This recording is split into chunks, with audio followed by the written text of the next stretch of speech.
Okay, they say that the third time is the charm. Let's hope that this is the charm. Oh, yeah. So anyways, hi everybody. Christine Bertram coming to you live from my hive here in Fond du Lac, Wisconsin.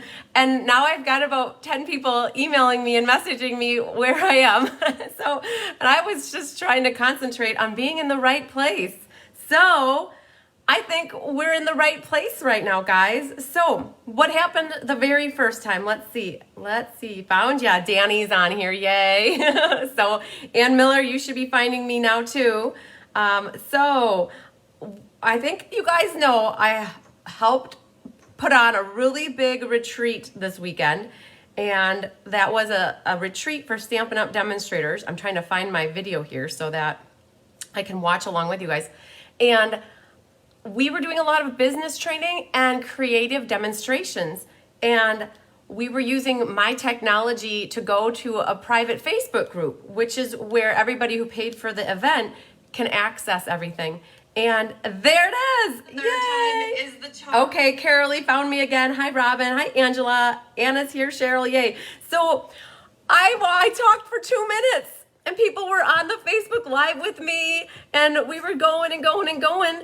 And all of a sudden I'm like, well, why am I not finding it in my Cards by Christine page? And it's because I was in the Winter Creative Escape group.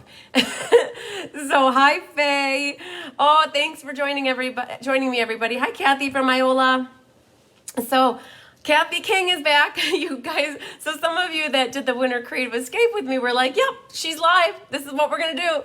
But I wasn't finding anybody else. And hi, Barbara. Hi, Sherry Martin. So we even had this happen to us hi Bonnie, we had it happen to us on Saturday that we went live on my personal Facebook page. Hi Dee, glad you found me. And yeah, I think we figured it out about 5 minutes into it. Hi Ann, so happy you found me. And I think somebody who was in the audience found it and was like, you're on your personal page. Are you sure you want to be on your personal page? I'm like, no. Oh, so hi, Ann from Vermont. So as happens, right? And the funny thing is, hi, Mary. The funny thing is that it happened to Jody on Sunday. So Jody Peterson did a creative demonstration for the group. Hi, Irma. And she was live on her personal page. Oh my gosh, you guys, it's like one of those pull your hair out things. So I was here sitting ready to hit the record button at 6 p.m. and I did. And I talked for 2 minutes. I think you guys know that I talked for about 2 minutes, figured it out, and now here we are. Hi, Hillary. Oh, you thought I wasn't going to be live tonight because I was in the wrong group. So some of you have been posting that you've been sharing the videos. That's awesome. I really appreciate that. Sharing the love, that's what we say. Hi, Margarita. So I was telling everybody, I don't know whoever caught it, but I have a pile of stuff here. I feel like we made this whole beautiful big space and I feel like it's not big enough.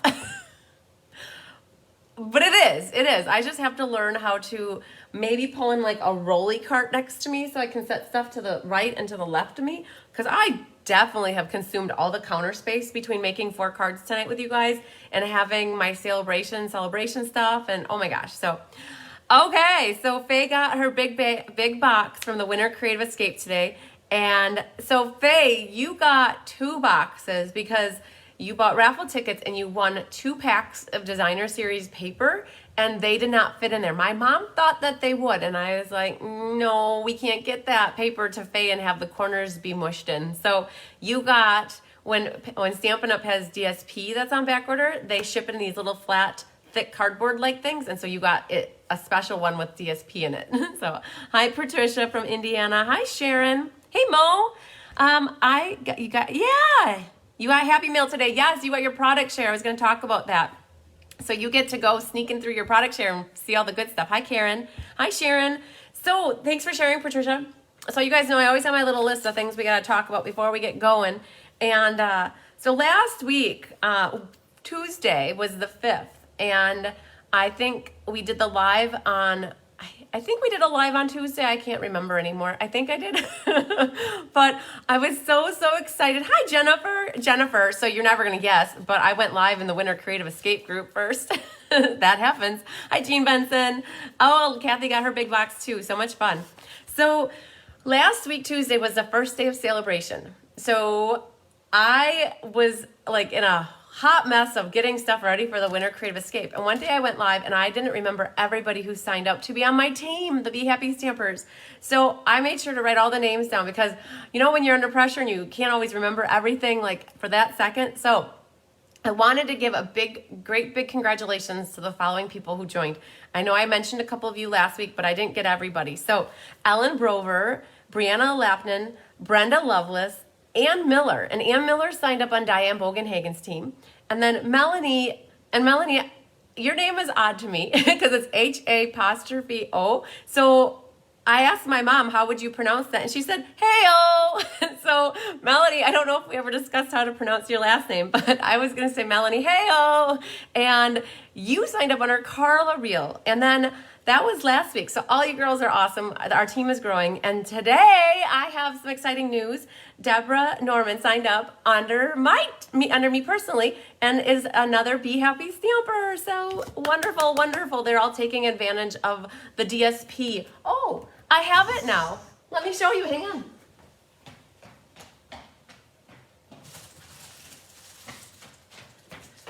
It's so nice having everything in the room here with me. So when you sign up to become a Stampin' Up!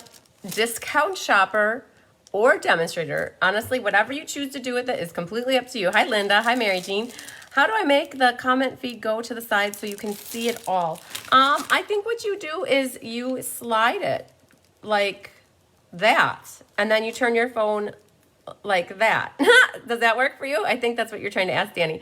And then I think when you flip it the other way, then you see comments. So for the DSP, you guys, when you sign up to become a discount shopper or a Stampin' Up! Demonstrator, you get 5 packs of the Designer Series paper. And this is the new patterns that are going to be, let's open it like this. Here's my trick for opening up packs of paper like this.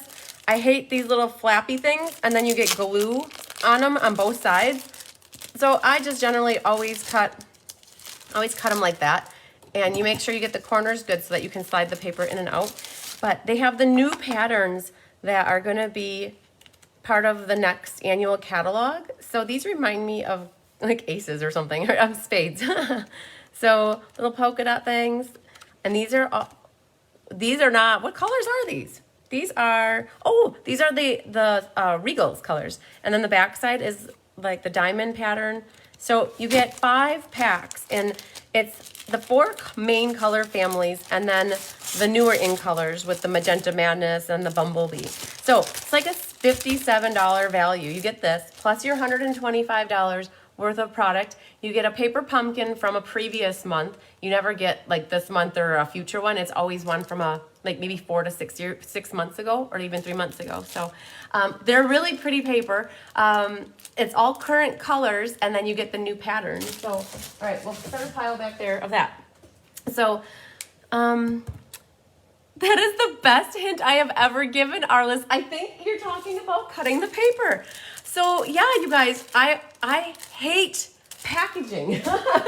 So, like, here's another thing that I always do with my packaging. So, I cut the top off, or like what I'll do is, here's another example. I don't ever leave it like that. You can't do that though because there's stick on here. So you have to leave this flap on here so that the stick doesn't go onto other things. But I always just slice it open, and then you can take and grab your dimensional or I do that with dimensionals too. Yeah, little tricks, all those little things that you guys don't always see. So, okay, so I just wanted to say welcome to all my new Be Happy Stampers. And I know some of you are going to be joining the team soon. You've already told me that you're thinking about joining in February or later this month. So that's super exciting. So I'm so excited to have you. So the product share. So I know there's a bunch of people on here that are watching that had signed up for the product share that I did. The product share. So there was 2 different types of product shares. There was option 1 and there was option 2. Option 1, this is what you would get. in your option 1, and we kind of showed this last week, but I just wanted to show you, this is, you'll get it in a nice little Stampin' Up! Cellophane bag, and you're welcome, everybody, for that little tip. You'll get one of the Memories and More, hi Marty, note card here with like a little kit. You'll get 2 of the Dandy Garden note cards and envelopes, and they have this really pretty yellow on the inside. So that's part of option 1, along with, oh my gosh, let's get this all situated. You can catch the replay, absolutely. And you get all these papers. So this is, I think, 88 pieces. It's all the Sale-A-Bration papers. It's all of the mini catalog papers. And then in the back here, I've got your specialty papers, like the pearlescent one, the garden or the Golden Gate one, the mercury acetate, the specialty papers, and then the foil papers. So I believe there's 88 pages in here. And then I made a mistake. You guys, and it's all to your benefit, and I'm not gonna go back and fix it. The ribbon, you were all supposed to get a yard of it. And I had my mom cut 2 yards for everybody. So you got like an extra $5 worth of ribbon, and you'll use it up, right? So it was supposed to be 1 yard, and I realized, I think last night late, that it was supposed to be 1 yard, because I actually read the description on my website, and it said on there 1 yard of ribbon and twine of everything. And what happened was, for the Creative Escape, everybody got 2 yards of ribbon in their goodie box. And so the whole mindset up here was 2 yards. So you got 2 yards, and enjoy it and use it. And like, I know you'll appreciate it. So just love it. So, oh yes, the gorgeous DSPs. I love it. So this is option 1, is the selection of ribbon here and the papers. If you add on option 2, you'll get yourself the clasps. There's 4 clasps of these, I don't know, they're called Clever clasps. They're in gold and silver. And then there's 4 heart charms, and then there's the cutesy little ladybug trinkets, and you get 4 of those. You get 2 of the treat boxes, and the treat boxes, when they're assembled, they look like this. And so you can pop them open, and you can put chocolates or sweet treats in them, or anything in there. And so this is how the treat boxes end up being. And so you'll get 2 of those, and then a little sampling of all the embellishments. So hi Deb, I'm glad you're here and you shared, thank you. You'll get the sticker sheets, a 5th of the opal pearls, the pastel pearls. These are opal rounds actually, pastel pearls, the black dots, and then the resin hearts. So I wanted to tell you this because I had a couple people reach out to me and said, oh, we thought we missed the deadline. And I didn't really have a deadline on it. Basically, I had enough reservations or RSVPs for 24, 25 people, and I made enough for 32. So if anybody would still like to get a product share, I would pop it in the mail for you tomorrow probably, or Saturday, however it works. And so there was 2 different options for pricing because of option 1 and option 2, and then within each one you could have it either porch pickup or mailed. And you can find, hi Randy from Southwest Michigan, you can find all the details on my website for that.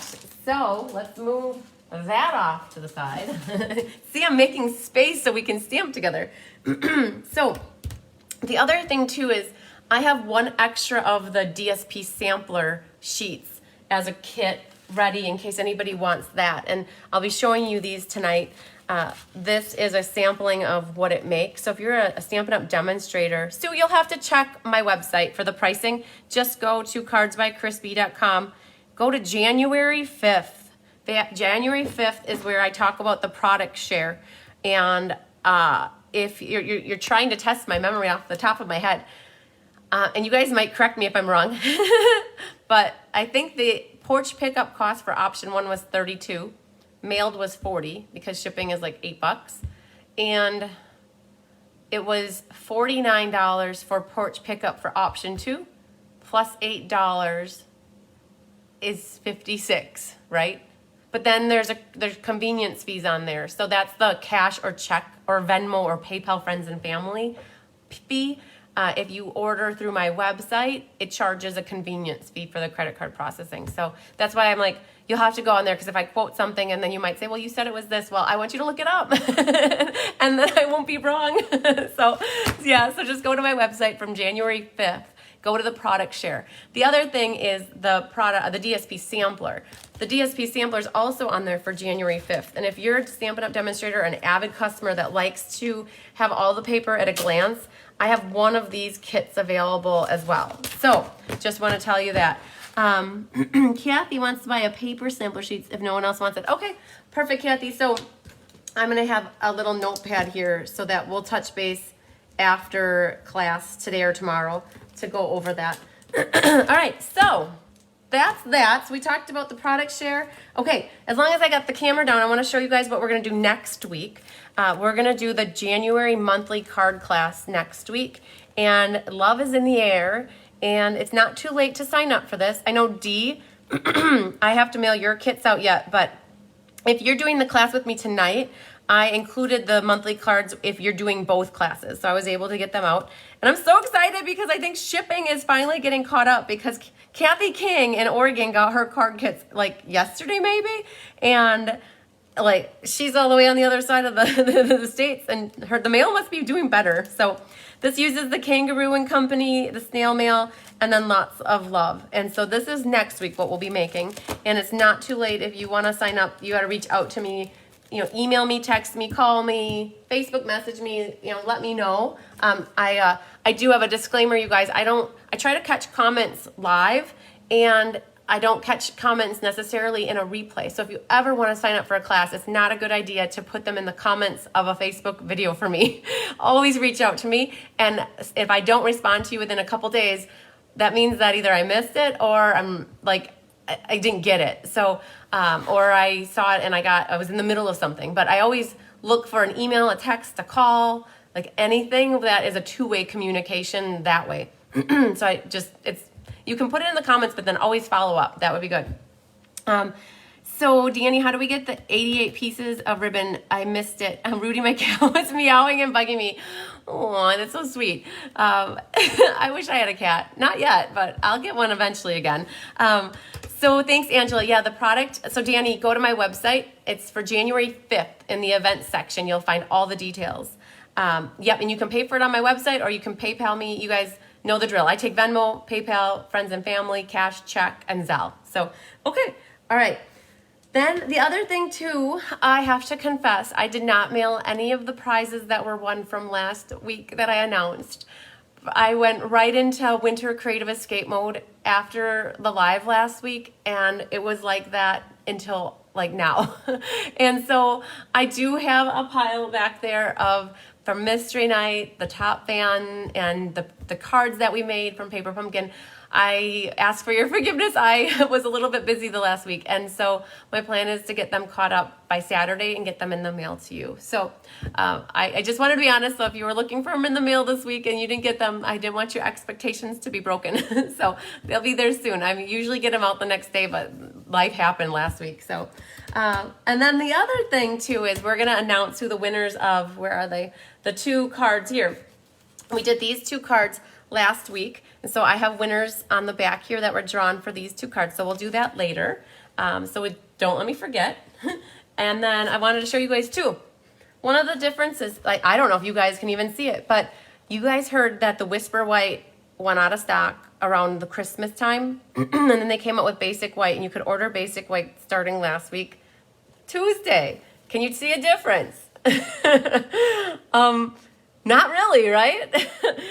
Under this lighting, they look identical, and they feel identical. So, hi, Judy. Oh, I know, right, Melanie? Melanie, and then there was the calendars. So, Melanie, Kim, and Amy, I have three little piles for calendars for you. So, I didn't forget about them either. I just didn't get time to touch base with you. So, just so you guys know, there's hardly any difference between the Basic White and the Whisper White, in case you're wondering. So, okay, so that's something I wanted to share with you. Okay, then also a couple more things. So, it was a huge success, Deb.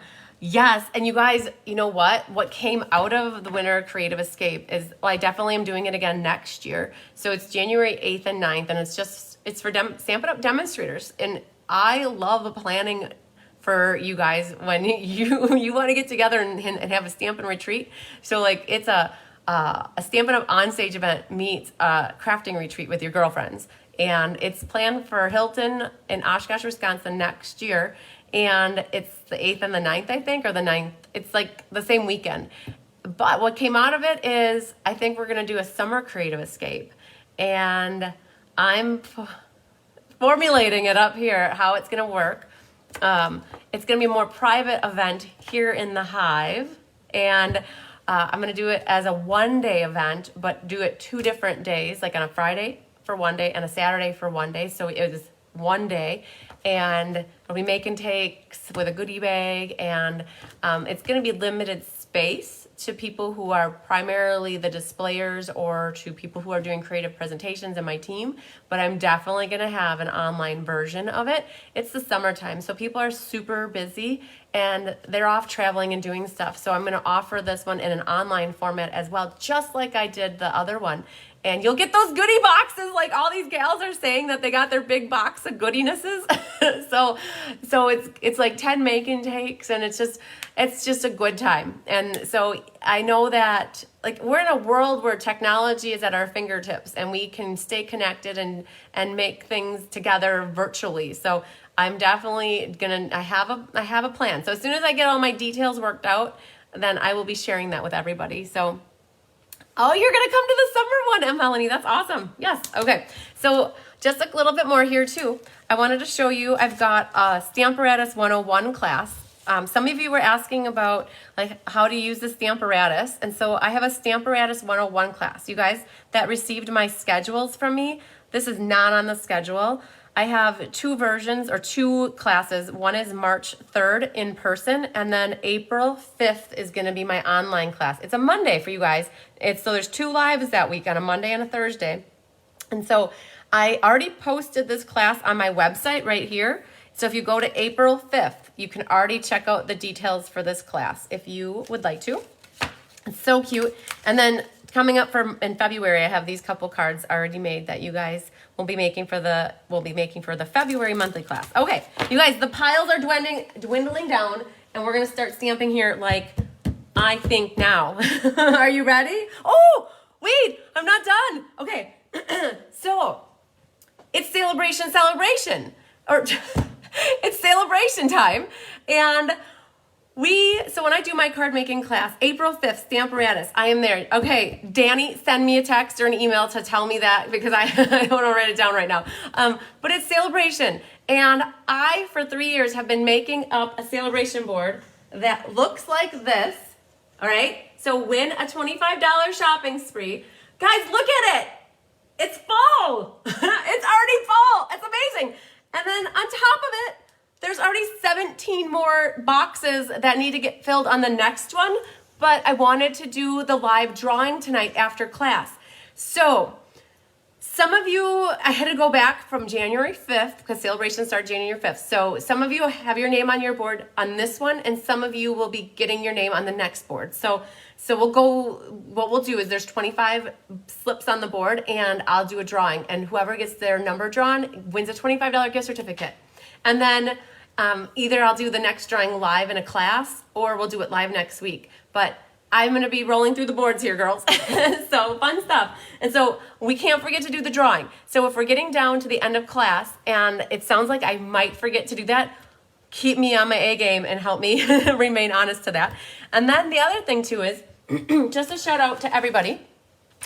So these are all the names for the next board already. So for tonight, roll call. Thank you everybody who took this class with me tonight. We have Danny Olson, Angela, I always have a Knutson, Leslie McMinn, Kathy King, Ann Miller, Bobby McPherson, Rachel Horst, Sandy Wicklander, Brianna Laffman, Ellen Brover, Faye Godby, Carolee Crabb, Sherry Martin, Dee Serena, or do you do the double R rolling? Serena, Angela Orvis, and Lori Kaiser. So you guys, thank you for taking this class with me.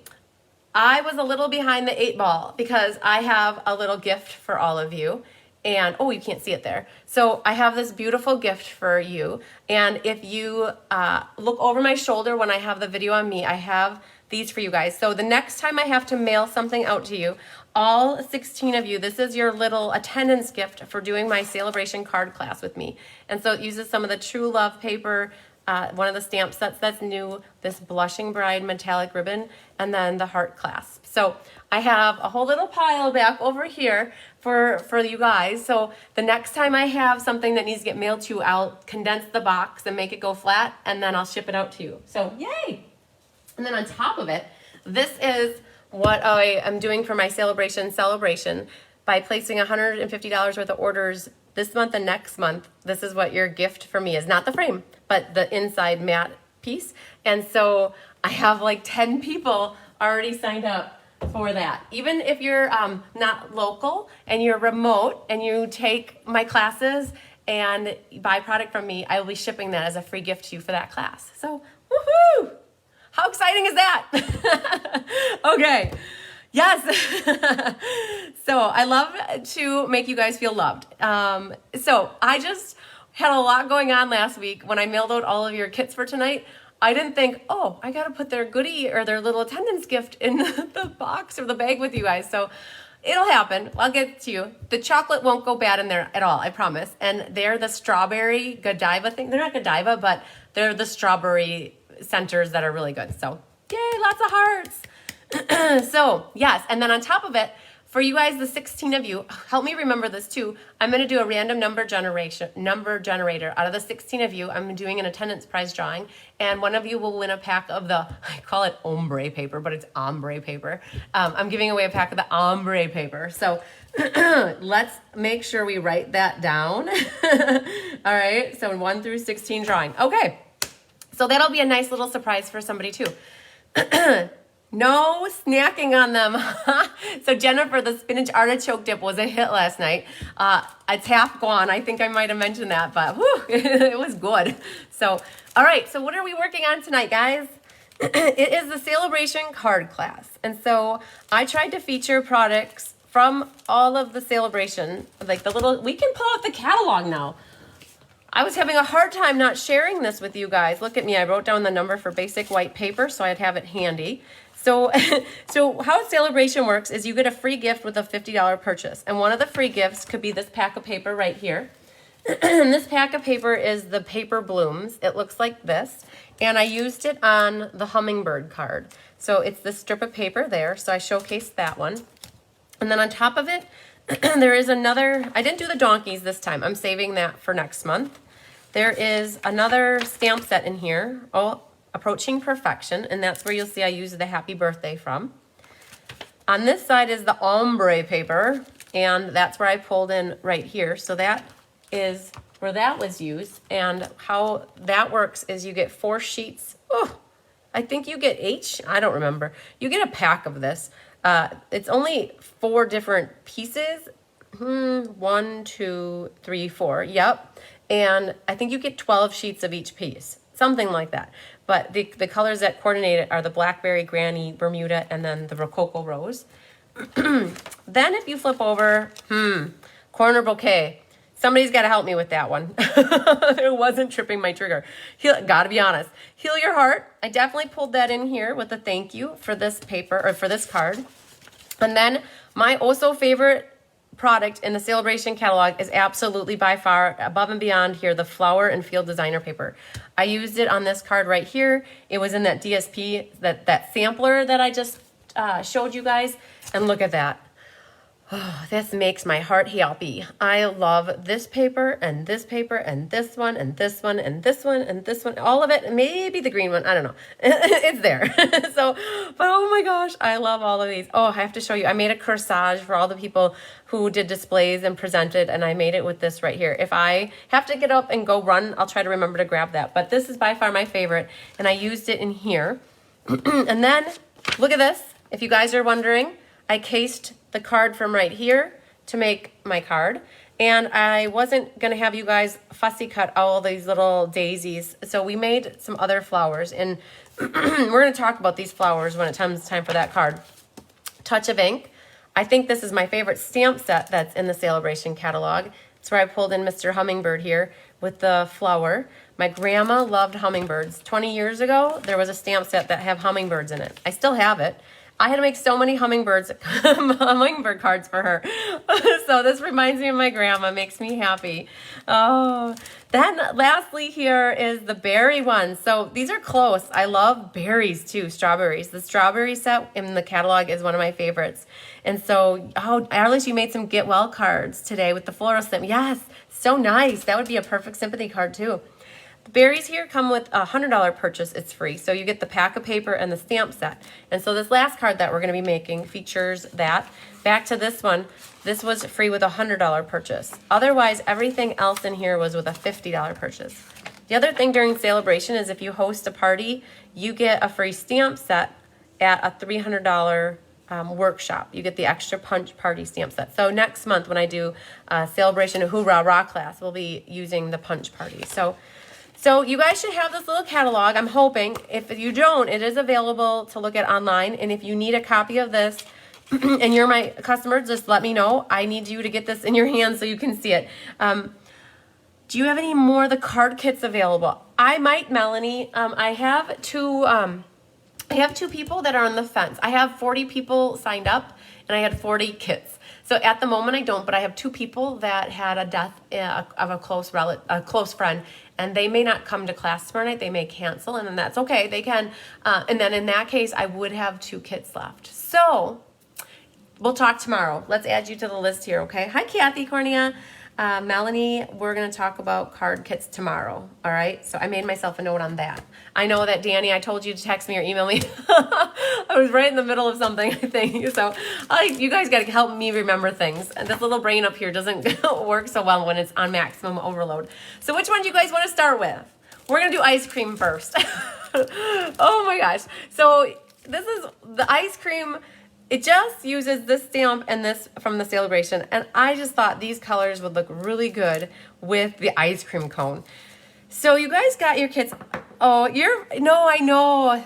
You know, it's always hard when you have a death of a really close friend, relative, parent, everything. Like death is hard. It really is, and everybody takes it so differently. So I'm sorry. Yeah. It's part of life, though. My mom says it happens to all of us. Thanks, Danny, for emailing me. It happens to all of us eventually is the sad thing. So where are my card kits? All right, right here, guys. So it looks a little empty. So, oh man. So, all right. So for you guys at home, the 16 of you that have your card kits, your base is Bermuda Bay. That's the easy part. Take that puppy and fold it in half. Line up your corners. Make sure they're good. Burnish the edge. You guys saw that Kelly did a tip Tuesday on the bone folder. I think that was, 2 days ago already. So she showed you guys what the purpose of the bone folder is. So you have 2 pieces of Whisper White, and they measure 4 by 5 1/4. And they're the exact same size in your kits. Your kits don't have scratch paper on the back, but I definitely use mine for scratch paper. So those are the same size, so you don't have to worry about mixing them up, which is which. And then you'll have a piece of ombre paper. And now I originally talked about that this card could have been green or blue, and in the end I made them all blue without thinking. So everybody's got Bermuda Bay. And this piece right here is embossed, and it's one of my favorite embossing folders. It's the Tasteful Textiles embossing folder. It makes it have those little divoties all the way around, like textile kind of. So that I've already embossed for you. And there should be a little strip of Granny Apple Green in your kit. So you guys, I'm so happy I have paper here. You're gonna have to give me a second because it's over here. Hang on.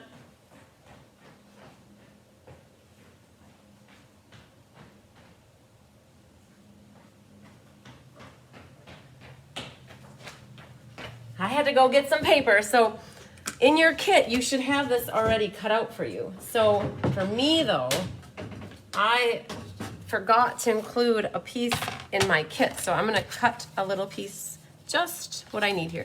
That little strip is only like 3/4 of an inch wide. So we're just gonna cut that. What's the name of the embossing folder? It's called Tasteful Textiles. It's in the annual catalog. It's one of my favorites. So then we can cut this, I believe, at 5 1/4. You guys, I'm finally starting to feel like things are in this room and in place, and I don't have to run up to my craft room all the time to get things. Oh, that's been a little bit of a challenge in the beginning. So you should have a piece, something like this, that's gonna go behind your designer paper here. And there's sprinkles as well that you guys, I gave everybody, 2 of you got your sprinkles randomly in the container, or randomly in your card. So be careful. You're gonna get a little surprise when you open it up if you go really fast. But all the rest of you, my mom and I put them all in a little plastic bag so that they wouldn't be all crazy in your envelope. So that was my mom's idea. So you have your card mat here. You're gonna grab Bermuda Bay ink, and so, oh look, you guys, I brought this back too. This was my mom's corsage. So I used some of that Flower and Field DSP, and I made corsages, and they have little pins on the back. So everybody who was a display stamper and who was a presenter and my helpers got corsages like this. So they were really fun to make. I had never made a corsage before. So, so we're using here, I'm gonna show you guys really quick the stamp set. This is called Sweet Ice Cream, and it has a corresponding punch that goes with it, and that's out of the new mini catalog. So that's what we're gonna be using here. Yes, Faye, you have plenty to work on. You have a lot of make and takes to work on. So, okay, so what we got here, we got the Happy Birthday. So Happy Birthday is actually a red rubber stamp, and I'm not gonna use my piercing mat for that because it might give it too much cushion. And so I'm just going to take a scratch paper and put that underneath. My countertop here is a little bit bumbly, I call it. It has a little texture to it, so I'm gonna put just a piece down here to help for some extra cushion here. So I always like to just practice to make sure my stamp looks straight from what I think it's gonna be. And so when you stamp your Happy Birthday, you can see on this one, I stamped it a little bit too close to the left here. I wished I would have stamped it a little more to the right. So I would say that you can go pretty close to the right margin and down close to the bottom. If you don't have this Happy Birthday stamp set, use anything that you have. And that, I mean, it could be any Happy Birthday that fits right there. And so that's all you're gonna do with the Happy Birthday. And there's not much to this card, guys. So that's the outside.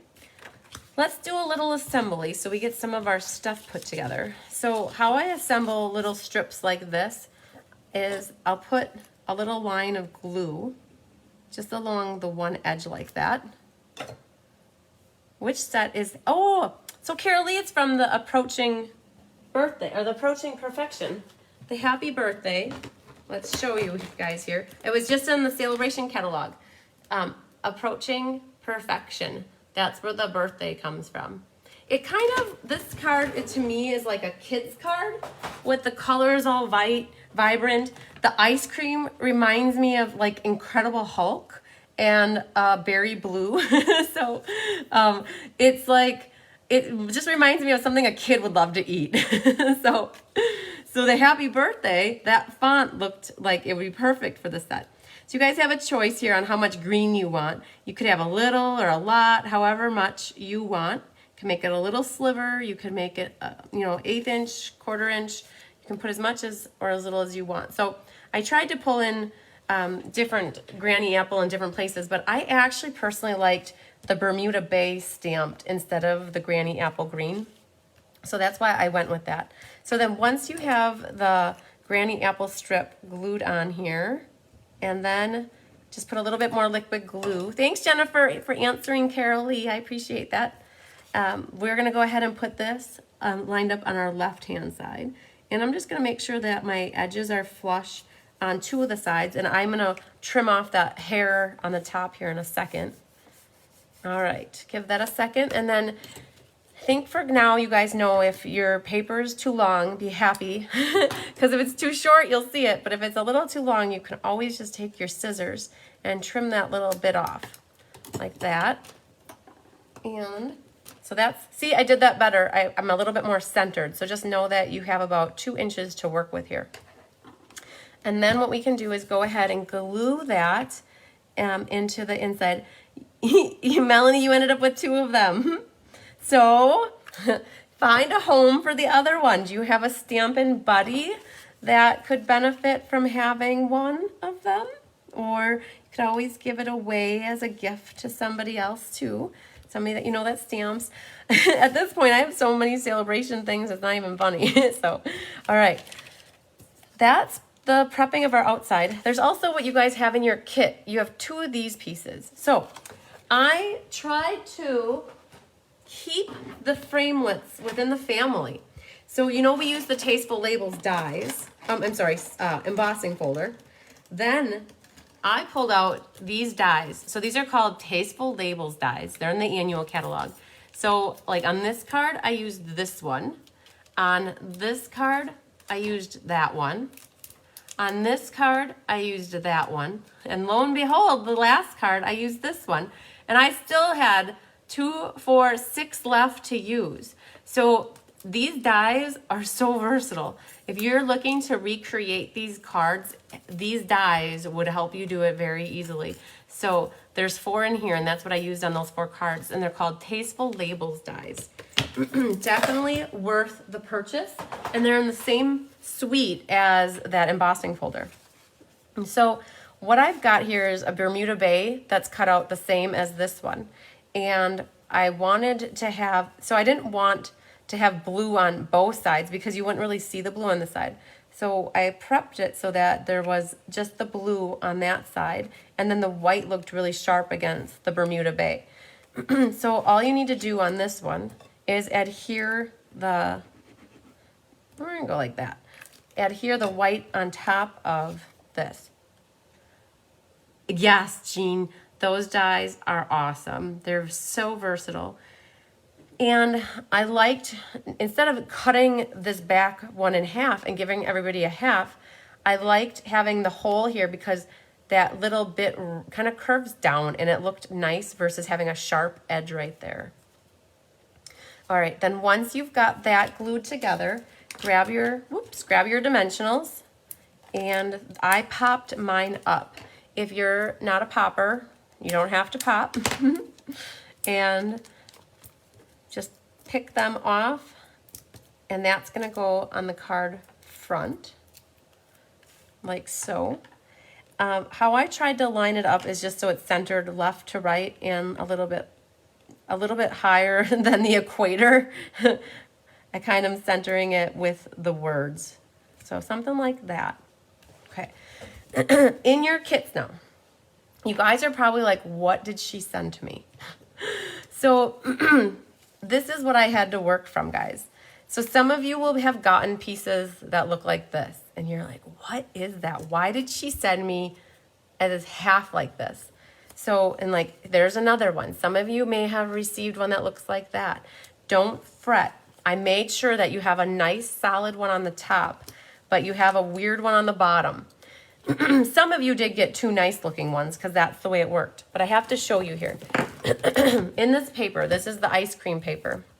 There's a piece of paper like this, so that one, but then they also have it with the blue color, right, like this, all right? So this is what I had to work with, and I did not want anybody to have this white line through the middle of their very pretty ice cream sherbet color. So I cut around pieces. So like I cut one out of this section, I cut one out of here. And the way that the punch works is I can't just punch like this because then the ice cream cone would mess up paper. So I literally have taken 2 sheets of these papers and I cut them into sections and fed them into the punch to get everybody's cones. So like these are the ones we'll be using in class tomorrow and then on Saturday. But this is what I had to work with. So what happens then is if you guys have a weird wonky cone or ice cream like this, that is gonna become your bottom one, and then you're gonna have one that goes over the top, and nobody's gonna ever know that you're missing half your ice cream. Just think, it's less calories to consume because half of it's gone, okay? That's how we're gonna look at it. Like that? I thought that was pretty clever. So the other piece here that you have, this is from the ice cream as well. And so all of you should have, I'm going to punch mine out. So all of you should have an ice cream cone bottom that looks like that. Now, punches do this to, it's so weird. I don't understand why the punch it doesn't always do that, but sometimes it catches it weird. And so you got to take your scissors and you got to kind of trim that off so that you don't have the fraggy things or the frizzly things. So these kits were a little bit tricky. Yes, Danny, I am so happy that you are happy with them. Sometimes I can imagine when you guys get things from me, like, what is she thinking? Why am I missing this? Or why is this like this? So, oh, hi, Mary. So what you've got is your cone. And then you have, let's say I'm going to use these two because I want to show you how I glue it together. These get saved for tomorrow. Yeah, so okay, and I'm going to show you guys another trick, okay, because I have class tomorrow night yet, and I got to punch out these cones. And so how I did this is I wouldn't go like this. That would waste a lot. So this is what I would do, guys. Okay, this is a trick for the cones. And I know I don't got a lot of space going on here, so we're going to go like this. But this is how I would do the cones. I'm going to cut myself a 2-inch strip here. So 2 inches, like this, like that. Let's get rid of that. And then I cut myself 2-inch sections like this. So like that. Now you're wondering, like, what is she doing? So 2 inches, I would cut 2 inches and 2 inches. And this is what I did to prep you guys as kits. So I'm going to just show you the concept here, what's happening. So I would cut myself 2x2 squares. Hi, Loretta. And then now I cut that one like this. Now this one fits in like this. All right, so there, now I've only wasted just a little bit of paper like that. Now here's the other trick I gotta tell you. I've often found that punching out the DSP upside down from what you really want it to be helps to control the frizzly fraying edges. So what I would do is I would actually go like this. I would go once like that and then flip it this way. So by cutting that 2x2, it's allowing me to get 2 cones and you can still have something to hold on to. Flipping the paper upside down gives it so that you don't get any little whiteness like I got on my other guy here. You can see there's a little bit of white there and a little bit of white because if you punch DSP upside down, if you can work with it like that, I would do that. So that's how I prepped all your all your cones in your kits. So like that, and then you're not wasting a lot. The same thing with, I can show you guys how I did this too, because unless this is boring, I'm not quite sure, but this is what I did for this sheet here. So I found this chunk right here, and I probably shouldn't have cut that far into it, but so I wanted this one. And so what I did then is took this like that, because you can't necessarily get in here how you want to. So I literally cut sections of these to cut out your tops of your ice creams like that. And then you're only wasting the little bit of white edges. So, okay, so hopefully that helps you a little bit with designer paper too. I've always struggled with punching designer paper and getting that white edge on there. So, okay, so now we've got lots of little cone bottoms for class tomorrow night. Yay! Okay, so let's get back to this bad boy. You're welcome, guys. I guess those are some good tips. I generally have everything prepped for you, so you don't get to see me in action, but I've got everything right here so I could do that. So what we're going to do is flip the cone over, put a little bit of glue behind that, and that's going to go right about there. So for those of you who got the weird wonky cones, what I did is I glued the bottom flat, and I put a little dimensional right near the top here, just to give it a little bit of popping. So I do just a little one right there.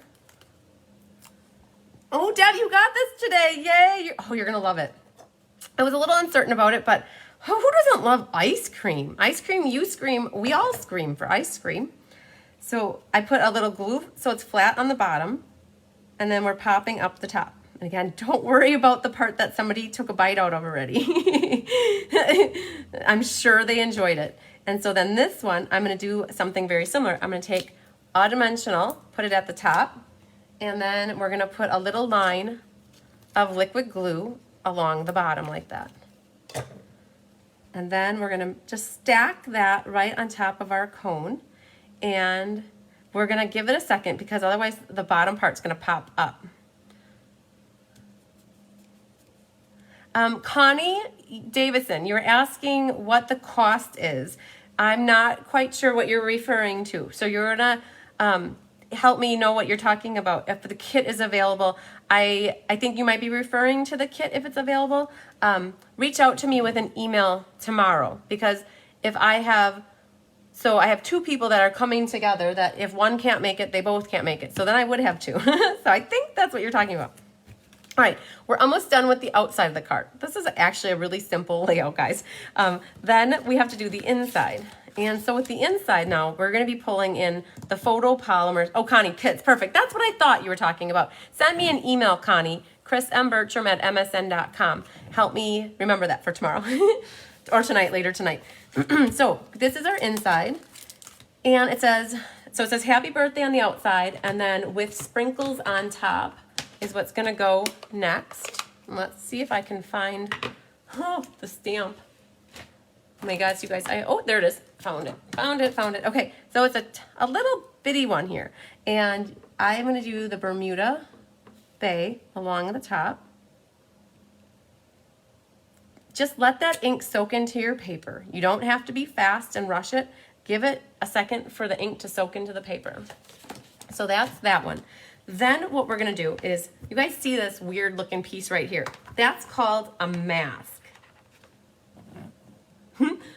I don't know if I said I covered it up, but it's there. So you can text me too, you guys. Text me there, just tell me what your name is when you text, because if I don't have your number stored in my phone, I don't always know who's texting. So then the bottom part here, we're gonna put a cone. Where's our card here? We're gonna put a cone right here. So you see what I did on my sample is I just stamped it right over the top of it, and so you get this double ink thing going on. You can avoid that by, let's put that here. You can avoid that by making yourself a mask. So I cut out a crumb cake cone top, so the ice cream part, and what we're gonna do is stamp this first in the Bermuda Bay. You guys, I have really tight quarters here. It feels like I can't fit everything in here. So we're gonna stamp our cone. And I brought the piercing mat in to help with the photopolymer stamp. I love them because you can see right through. And then now this is where we're gonna bring in our mask. And we're gonna stamp our cone in cinnamon cider. Is actually the perfect color for teddy bears and ice cream cones. So what you're gonna do is take your mask and you're gonna put it slightly over. It's gotta almost cover all of it. The thing is with paper though, is if you go to stamp this, I should show you guys on a piece of paper here. Is it underneath here? Yes. So when you stamp, let's show you this on a scratch paper. This was a hard concept the other night. So when you stamp the cone like that, and you cover up like the cone here, or the ice cream part, wherever the paper is, it won't stamp right next to the ridge. So like, let's say I put this right on there exactly how it is, and I stamp the cone. Do you see what just happened? It left this white gapping hole here because it was right next to it. Because whenever you have paper, the stamp cannot get all the way close to the white paper below. So when you're using a mask in this fashion, you have to put, whoa, dominoes. You have to put the mask slightly up so that you see a little bit of the blue, knowing that your stamp won't catch that area. And it's not gonna get up in the little cracks there completely either. But this is better than what just happened over there. So you get this just right, and you're gonna just set this on top of here, and you're gonna squish it as best you can up near that cone. Oh, and I did it better in one spot than the other. See that one? I got it right up in there, and then, oh, and there's still ink on here. So what you could do is, if you want to try it, you could take and line that right back up and line up your stamp right on top of it and try to press right in there and get a little ink. And it didn't do anything. It just went right over the top. But does that not look better than that one with that white gaping hole where that? So this is where you could take cinnamon cider marker and just ever so slightly fill that in with a marker. They make cinnamon cider blends and they make cinnamon cider, the water-based markers. So you could definitely take a little marker and fill that in. So, but yes, you know, when you're doing the masking, you always have that. However, if I would have made a mask out of a thin piece of copy paper like this, that would have worked better even. So maybe that's what I should do for class tomorrow night. Okay, so let's make Brandon proud and let's clean this stuff off and make room for putting a little together. So let's just grab our sentiment and clean that off. And then there was one more thing, which is this one. Okay. So this is a Stampin' Chamois. It's a purple. I love it because it's purple. It's a purple chamois and it's in a clear Stampin' Up case, and that's what I keep that in. Okay, so I'm pretty good with that. I'm happy. I'll have to find my little brown marker for that. But okay, adhering that to the inside. So you can see I had some bad printouts of my DSP sampler. Can't waste that paper. It's still perfectly good on one side. Okay, so let's grab that. Put that in here. Liquid glue, guys. You can't go wrong with it. Look at, I'm still wiggling it around until I get it exactly where I want it. That liquid glue gives you about 10 seconds to wiggle it around. But once it's done, it's done. So don't try to move it after it's done. How do you wash the chamois? Good question, Sandy. You just take it to your sink. So like I've got, which side am I on? My sink is right here. So I just take it underneath the tap water and I squeeze it out and I rinse it, and you'll watch the ink come right out of it. It will never go back to being completely clear purple, or like, it's not a clear purple, but it'll never go back to being just the plain purple. It will always pretty much have color like this. And it's not a bad thing. Your stamps won't get that ink on them. Okay, you guys, it's all over but the sprinkles. So look at this. Okay, these are so like I want to eat them, but I'm not. Don't worry, I'm not. But they look like Jimmy's.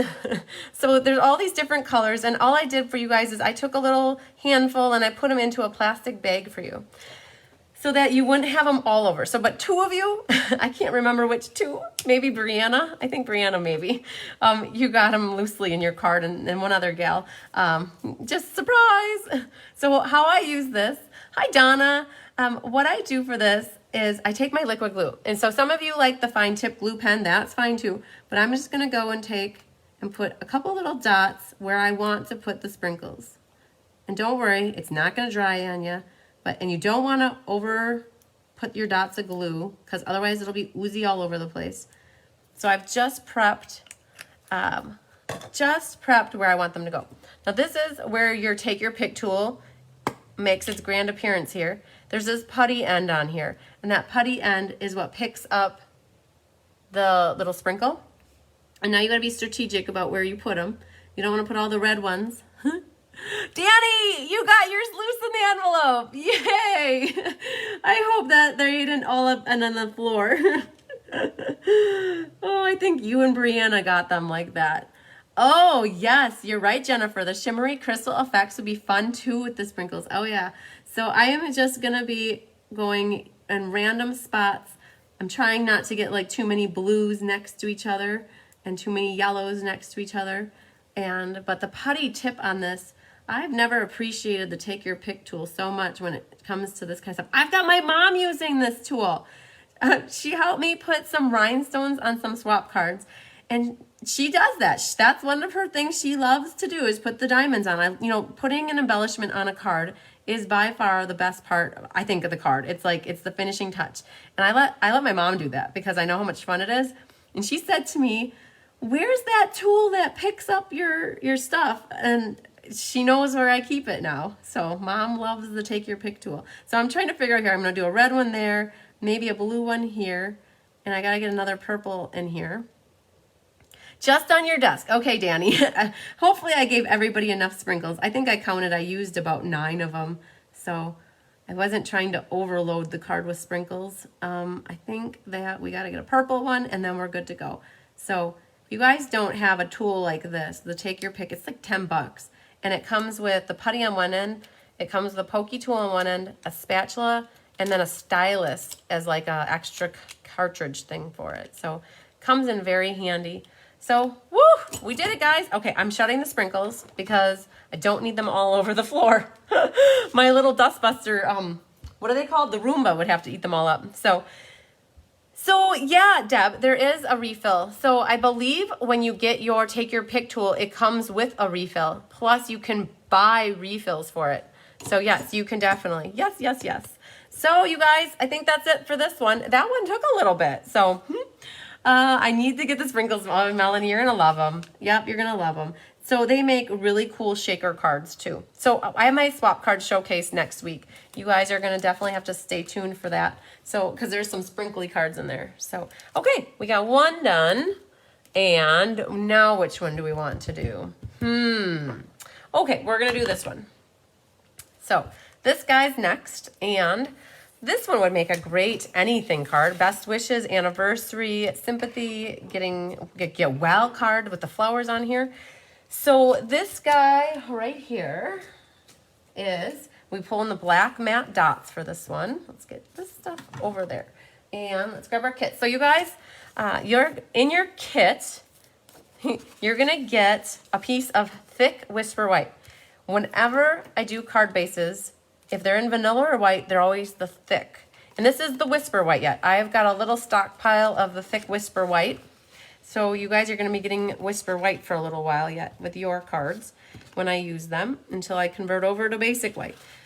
Whenever you use the thick cardstock, you're always going to want to use, you're going to want to score it because otherwise it won't. Hi, Kay. Yay, you got some cute ice cream cards action. Yeah.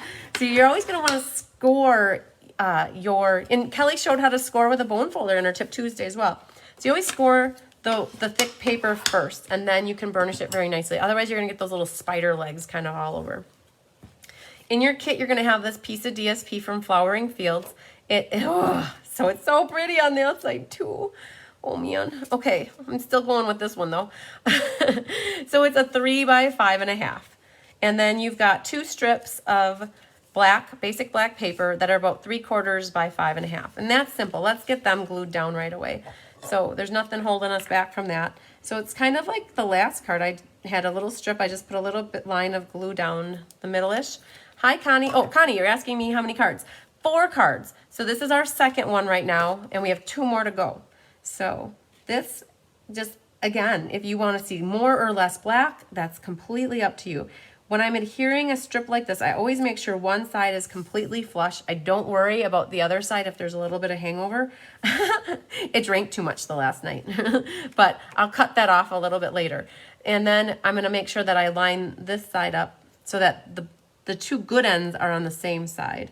And I'll be honest, I cut all your little 3/4 inch strips all from different papers, so you might, like this one is perfect.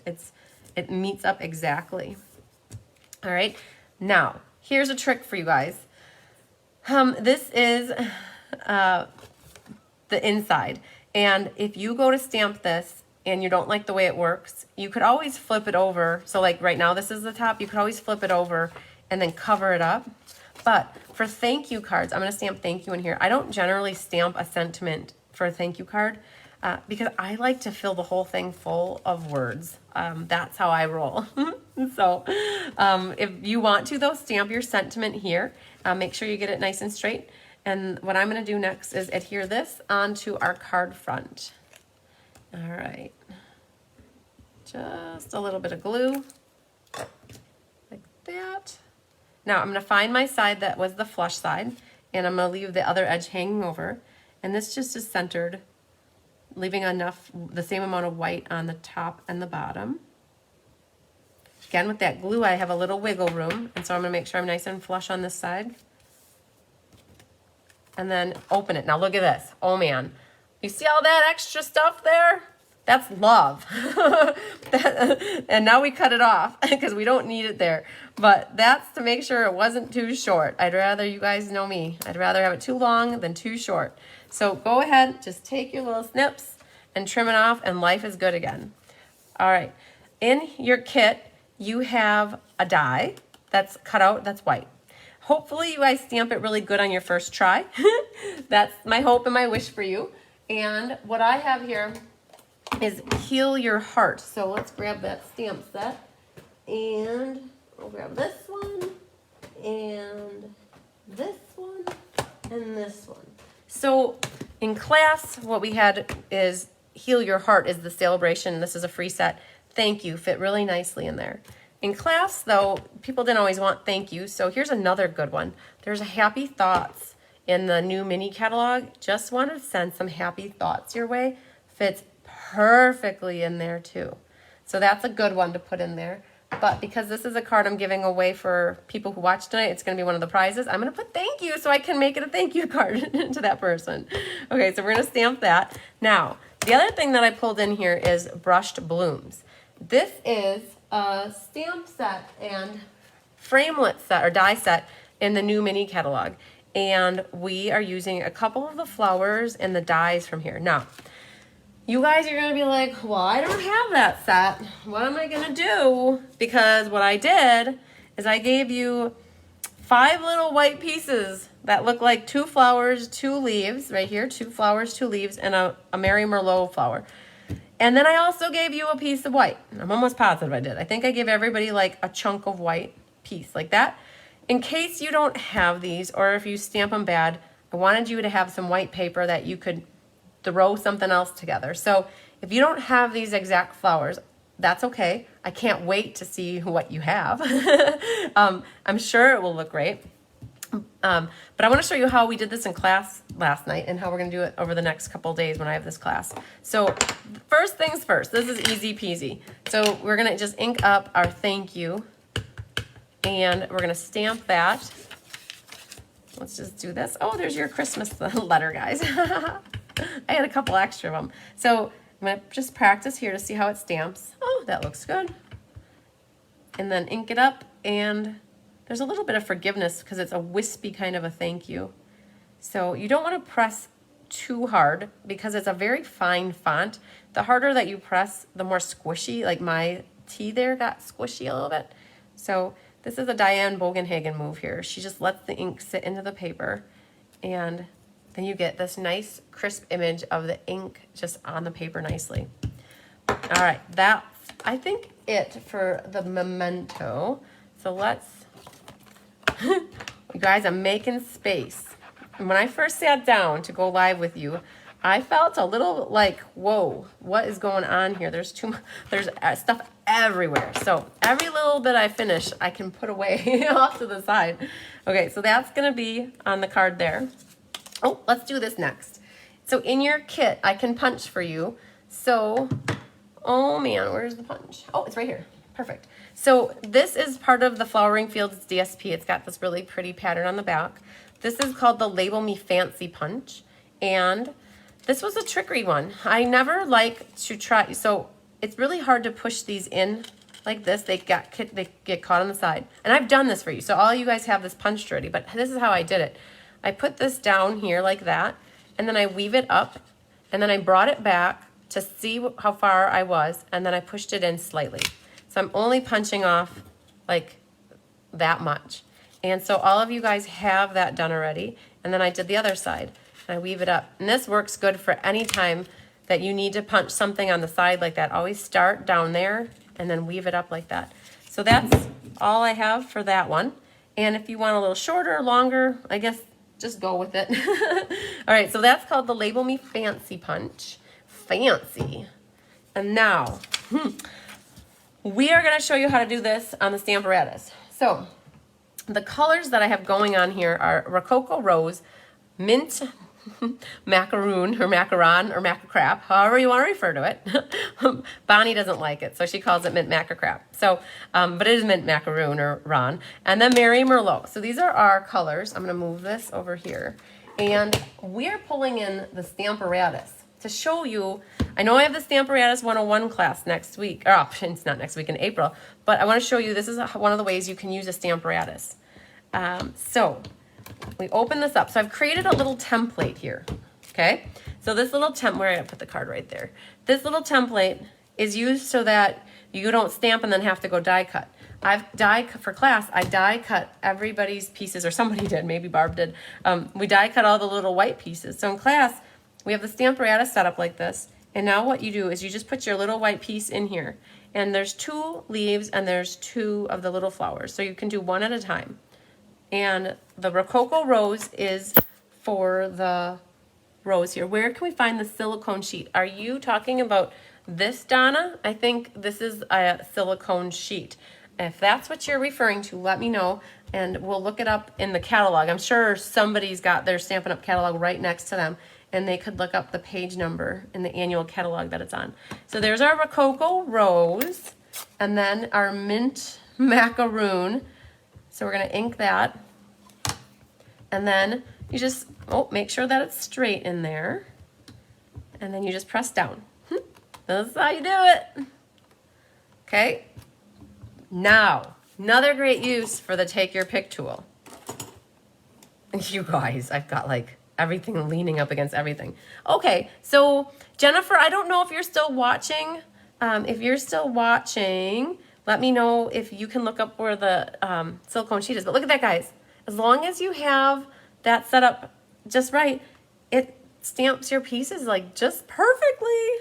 Okay, so now we have 2 more though to do. So we're gonna put this one in and put that one right there. Page 162, Danny, you get a gold star. Thank you, girl. So Donna, page 162 is where the silicone matte sheet is. So that's it for the Rococo rose. So let's put that over here. And then mint macaroon over here. A little bit of ink on our leaves. And now we're gonna set this one down and stamp that. Okay, take your pick tool, just wedge it right under there. And now we got 2 leaves done and this one. You're welcome, Donna.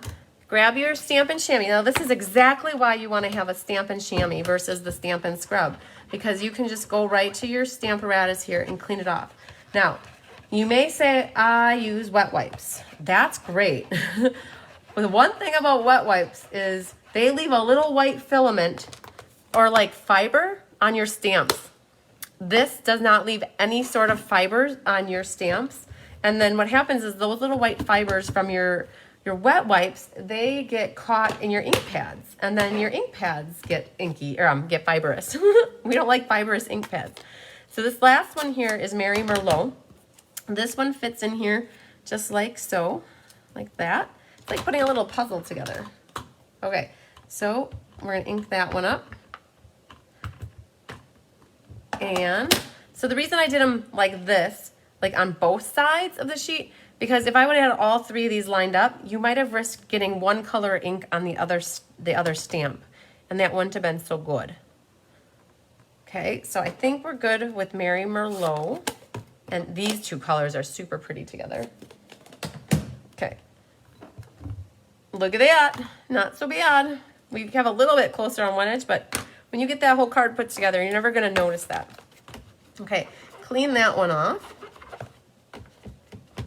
And you guys, I don't know if you can tell, but my chamois is starting to dry out and I did not run it under the water before class.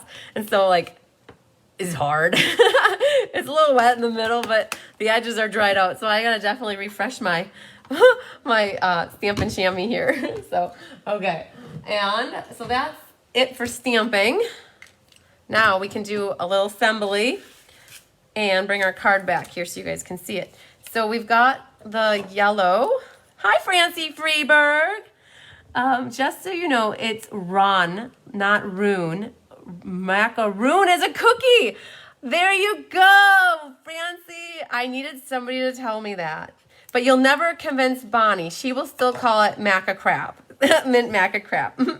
She just does not like the mint macaron. So, I like it. That makes complete sense to me.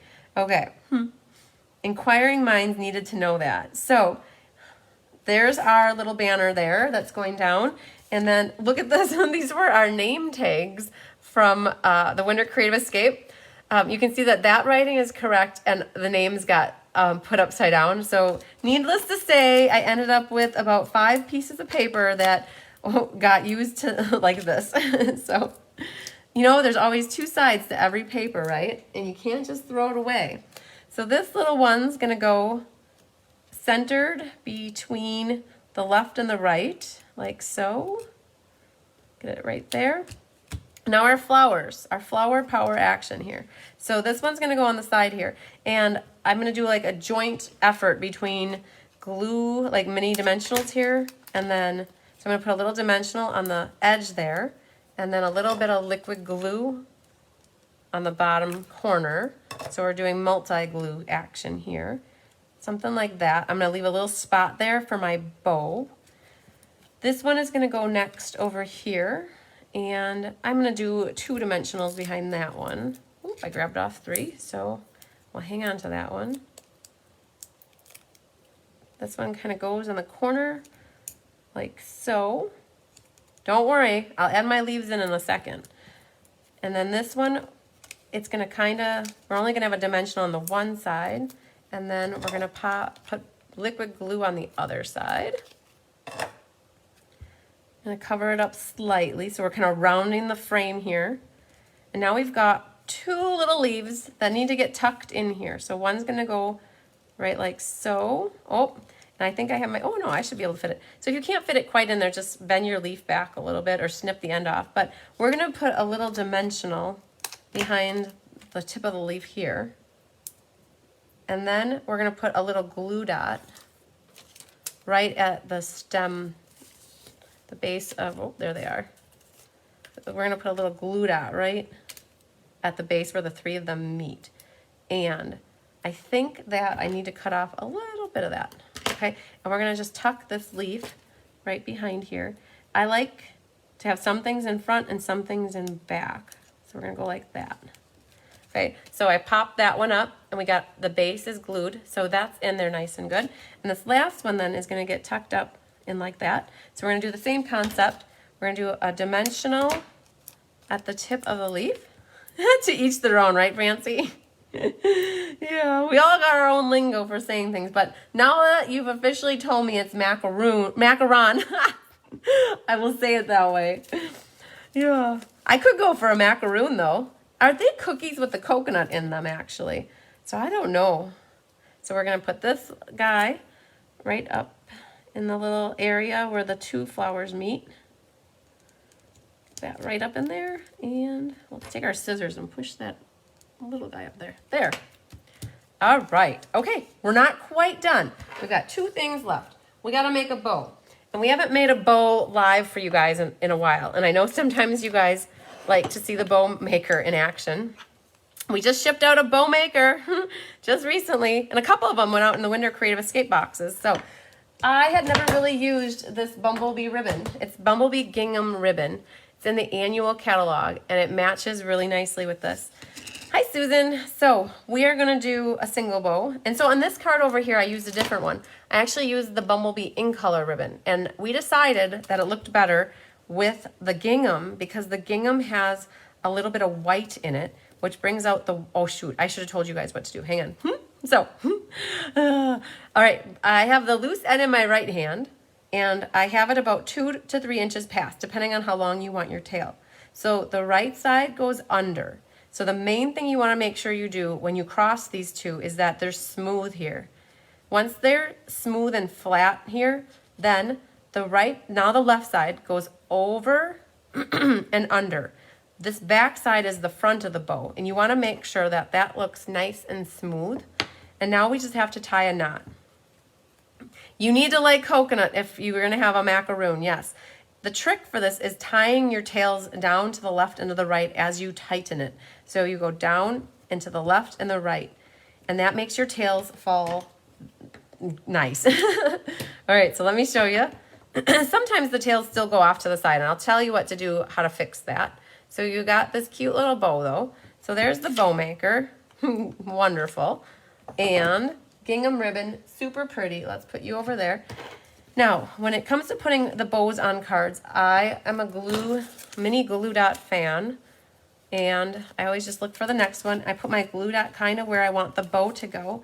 Find the front of your bow, which is that side, and I stick that right in the nook right there. Now, you're like, okay, some might be like, oh, that's really nice. That looks good. But I like my tails to go exactly where I want them.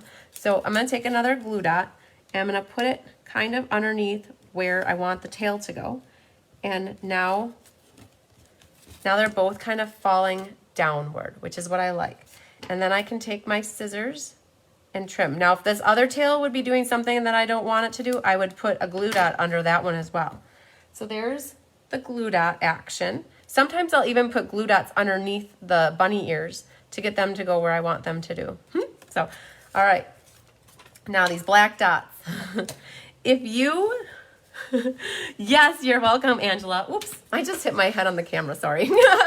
So you guys, all right, I promised Kelly that after the Winter Creative Escape was done, I would start doing the Technique Tuesday, no, Tip Tuesday and Technique Thursdays with her as like a joint thing, because she was taking it over because of this project and the everything. And so the first Tip Tuesday that we're gonna do together is gonna be how to use the bow maker. So there will be a special video just on the bow maker.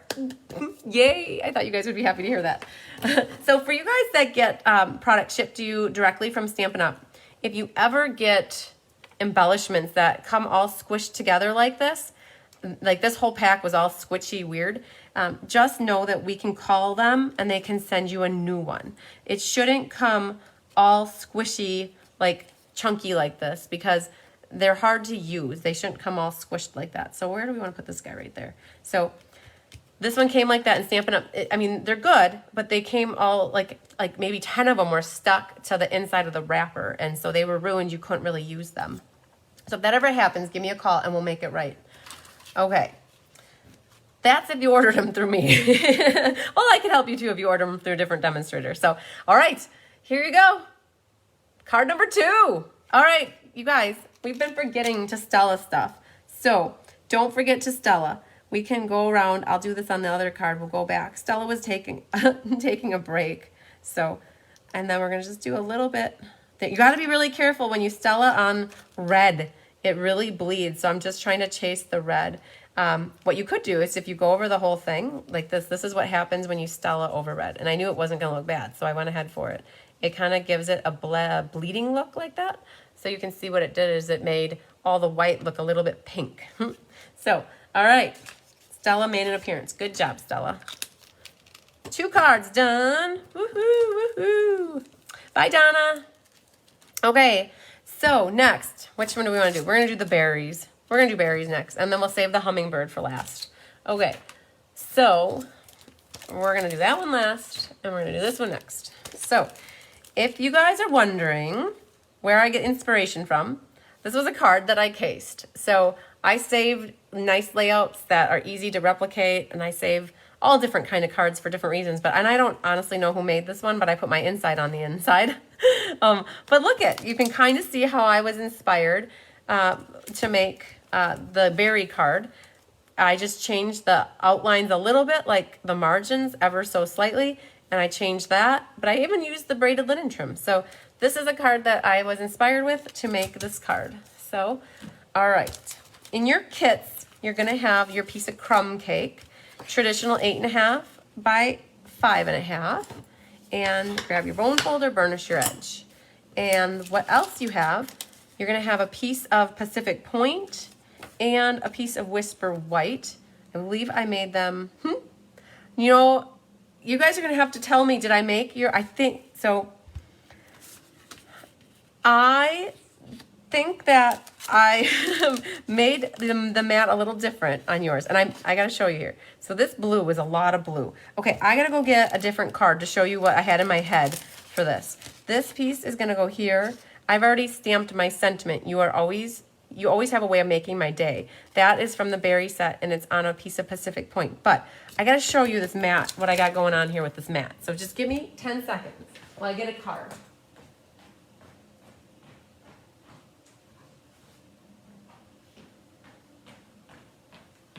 So here's a very, very small difference you guys can see in matting. You can tell, and this one, let me take it out of the plastic. Can you tell the difference between these 2 cards? there's not much, and it's not the DSP, it's just a different section of the DSP. It is the matting. And on this one, the Pacific Point is what I had in my kit, which is a 4 by 5 1/4. And what I meant to do is, I think what I gave everybody here, that Pacific Point mat is, it's smaller. It's actually, let's see here, it's 3 15/16 by 5 and I think either 5 1/16 or 5 1/8. So I'm pretty sure, you guys will have to confirm, but I'm pretty sure that in your kits for the 16 of you that are doing this online class, I gave you a smaller margin. That it just, I loved seeing more crumb cake. It was less overwhelming to see crumb cake than the Pacific Point. So with that being said, what I'm gonna do is grab my cutter out and I'm gonna cut my piece of Pacific Point down just a hair so that it is a little bit smaller. So I believe that I had it, oh, I can't use this little cutter for this, hang on. That would have been too hard to cut. So let's grab this guy. So we have, if this white piece right here, so this is all about mats, guys. How much you want to see versus not see. So this white piece is, so it's going to be 3 15/16 this way. You guys, I do work in 16ths. I know that that is hard for some people, but I feel like I get better mats when I do it that way. So this is even like that. And then we got to cut off a little bit over here because I'm going to have a little bit less blue. And I think it's 5 3/16 on this side. So 5, I'm pretty sure you guys got a smaller Pacific Point mat. So just cutting off that little bit here is going to give you a little bit less blue. So it's going to look less bulky. Okay, so I'm good with that now. I just didn't want to have as much on there, and I saw it instantly. All right, so then, now the thing is, if your trimmer starts to get worn and you get little edges on them, that I call them little hairs, I take my scissors and I will just kind of trim them. And I know that that just means that the blade is starting to get a little dull and you need to get some new blades. But that's what happens on some of those trimmers. Like the Stampin' Up, well, it does it. It just happens. As your blade gets used and used, it starts to get dull. Okay, so we're gonna do some stamping first. I already stamped that, but we're gonna stamp our white piece here and our inside. So let's grab the mat here because these are photopolymer stamps. And we're gonna use the outline here of the leaf, and then on the inside, oh, I'm sorry, that's the solid image, and then the outline. And the color that I have going here is Pear Pizzazz, and it's mixed with Pacific Point. And we need that little white piece here. So the outside here is the smaller white piece, and I did stamp off. So go first strength over here because it's really dark, and you're gonna do second, third, and then get a little more ink, stamp off, and you're gonna do second, third. And then I have another set yet, so we're gonna do another one there to kind of give me a peek there, and I'm gonna do one more there. So if you don't have this exact leaf stamp, you have to have a different leaf stamp or something else that's super cool to put coming out the background here. So it doesn't have to be this exact one. Oh, are the blades on back order, Anna? I didn't know that. I don't think they are. I had a customer order them from me on Tuesday, and I did expedited shipping, and the order arrived today. So 2 days for 2-day shipping, and we're not done with that. And they just arrived. So I'm not sure if they are on back order because unless they just recently got off a back order. So I'm gonna put this behind here in case I go over the edge. But now this is our inside. And what I've got on the inside looks like that. Oh, I love the blueberries. Okay, so there's our inside. And then the same thing needs to happen with this. You're going to wax on, wax off. And get that lined up right over it. If you're off a hair, oh, that's fine, perfect. So that's what we've got going on for our Pear Pizzazz and our greenery. Now we're gonna stamp a couple blueberries on the inside in Pacific Point. So I'll be honest with you guys, I hadn't used Pacific Point paper, I feel, in like forever. And so it was fun to use it again. Oh, you saw that yesterday. So I wonder if they were on low inventory when I placed my order on Tuesday, and then they went to become unavailable. So that could very well be. Yes, you got to get that liquid glue under control, Danny. Don't squeeze so hard. Okay, I got to tell you guys this. When I get to gluing my backs, I'll show you how I do it. So you're going to do first strength if you have the blueberries. Now, if you don't have the blueberries, you guys can use something else. But we got that one there.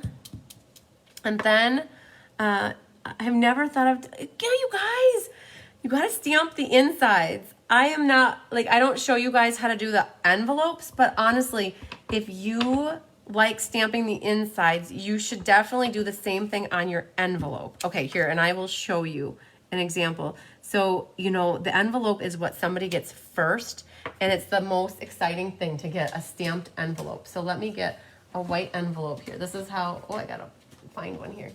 Let me get, I almost got a card in it. Hang on, I'm looking here. This is okay. So we got a white envelope, okay? So Stampin' Up! Whisper white envelope. I always decorate the envelope too. I don't ever do it in class, you guys, because I don't know why I don't. I should, but I guess whenever I'm doing the outside, or I should say the inside of my, like the inside mat, that's when you should take and stamp your outside. So this is, I always take, so you have a couple different spots where you can stamp on your envelope. The main one that I always do is right here.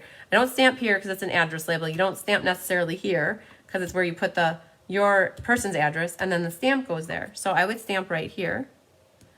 So whoever gets this blueberry card is gonna get the matching blueberry envelope, guys.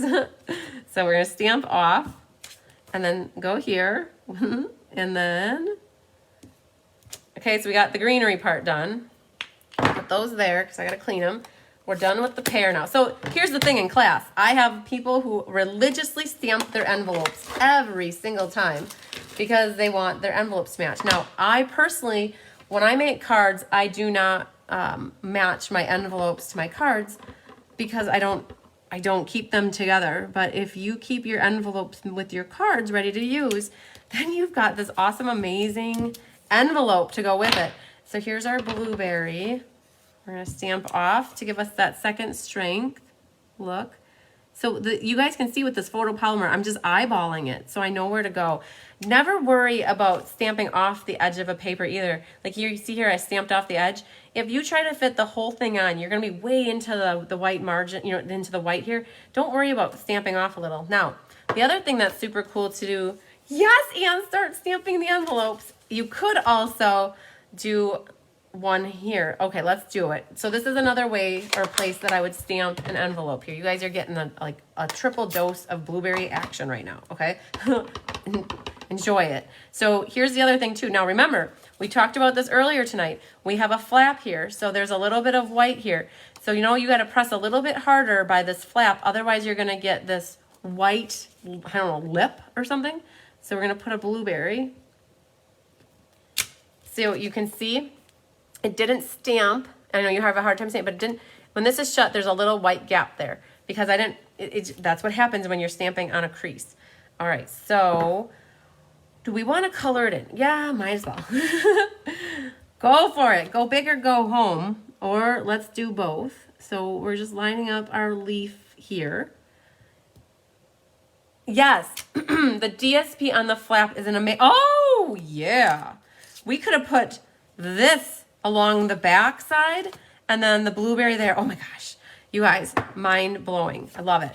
So too late now. I already stamped on the back here, but you're right, Deb. Absolutely. The DSP on the flap is amazing. I love it. Last week I showed you guys a card. Oh, I don't know if it was from Kathy or if it was from Mary Ann maybe. But she sent me a card and the flap was so pretty, decorated with the designer paper. I loved it. So, okay. So here's, oh, you see that? That's exactly what happened. And the ink is still right there. And so what you can always try to do is just go, oh, see, I filled it in a little bit. You just kind of put it right over the top of it and fill it in. So that's the back of the envelope. That's the front of the envelope. We're going to have an awesome matching card. Who wouldn't love it? Oh my gosh. Who wouldn't love to get this happy mail in the mail? All right, let's clean. I think we officially stamped a lot of blueberries tonight. So we're gonna clean these up so they're ready for tomorrow. You guys gotta get in the habit of cleaning your stamps good. So that's why I show that to you. All right, so we got our envelope. Now we gotta get a little assembly line going here. So that's good. That's our inside. Here's our DSP. The DSP is the same width as our white piece. And look at the back of this. Oh my gosh. Oh, liquid glue. We were talking about liquid glue. I do it so mindlessly that I don't talk about how to do liquid glue, but actually I had class in December and Chris was here and she was helping me put together my mom's Christmas cards. And the thing is with liquid glue, so I'm not going to stamp anything on the inside here. Whoever gets this can always stamp something. You don't have to squeeze and not squeeze and squeeze and not squeeze. Generally, this is a brand new liquid glue. I gently squeeze, like not very hard. You don't want to get the big globs coming out. So I squeeze until I see a little, oh, there it is. And then I'm gently squeezing the entire time. I go a lot faster usually, but when you squeeze very gently, you get just a thin little line all the way around. I took a little stop right there and a little stop, so I got a little bit more extra glue, but that's quite all right. Oh, that doesn't go in there. This is going in here.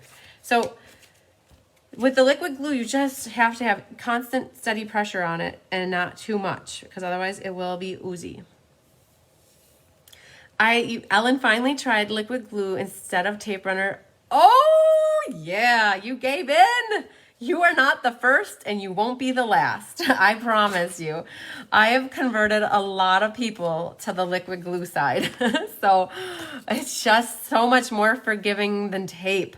You know how many times I've seen people struggle where they get it on crooked and they try to peel it off and then they rip it. Oh yeah, so Laura, you can always, yes, catch the replay from the beginning. So this is my tear and tape sandwich time. And we're going to use some of the braid. Okay, so this is what the braided linen trim looks like, you guys. So pretty. It's so perfect with the berries. Oh my gosh, it's so exciting, you guys. When stuff matches and works so well together, it's so much fun. So I have myself here 2 little strips. So you guys in your kits, I think my mom cut them as one long piece. And all you have to do is cut them in half. Yeah, it's good to use both, Sandy. So I do use the tape runner from time to time. Very rare, but I do use it. Whatever the job that needs to get done, you just got to use what you're most comfortable with. So I cut these in half, you guys. So because you have one piece, I think, is what my mom did. And I always put the tape on so you can see I'm holding the card in front of me and I'm eyeballing it to make sure that my ribbon goes on straight. And then I'm definitely pressing my ends into the tear and tape. And then it's right here. It's like, where's the tear and tape? You're gonna grab another piece and put it on top of it and pick that off. And then now a little bit of liquid glue. So I mean, you could use tape runner now, you could use liquid glue, you could use more tear and tape, you could use mini glue dots, but I chose the liquid glue for the rest of it. So just put that on your card, your mat, your Pacific Point mat. Now, you have a choice. If you want to pop this whole layer up, it would look cool popped up, or you could glue it flat, whichever you want. If you're going to pop it up, I definitely use maybe 8, 1, 2, 3, 4, 5, 6, 7, 8 dimensionals, but I will definitely do it glue because that's what I'm going to do. That goes onto your card base. Make sure you have it the right way. It's always a good thing to double check. How many times have we glued the card front upside down? And then we call it a trick card and we send it to somebody who would get a good laugh.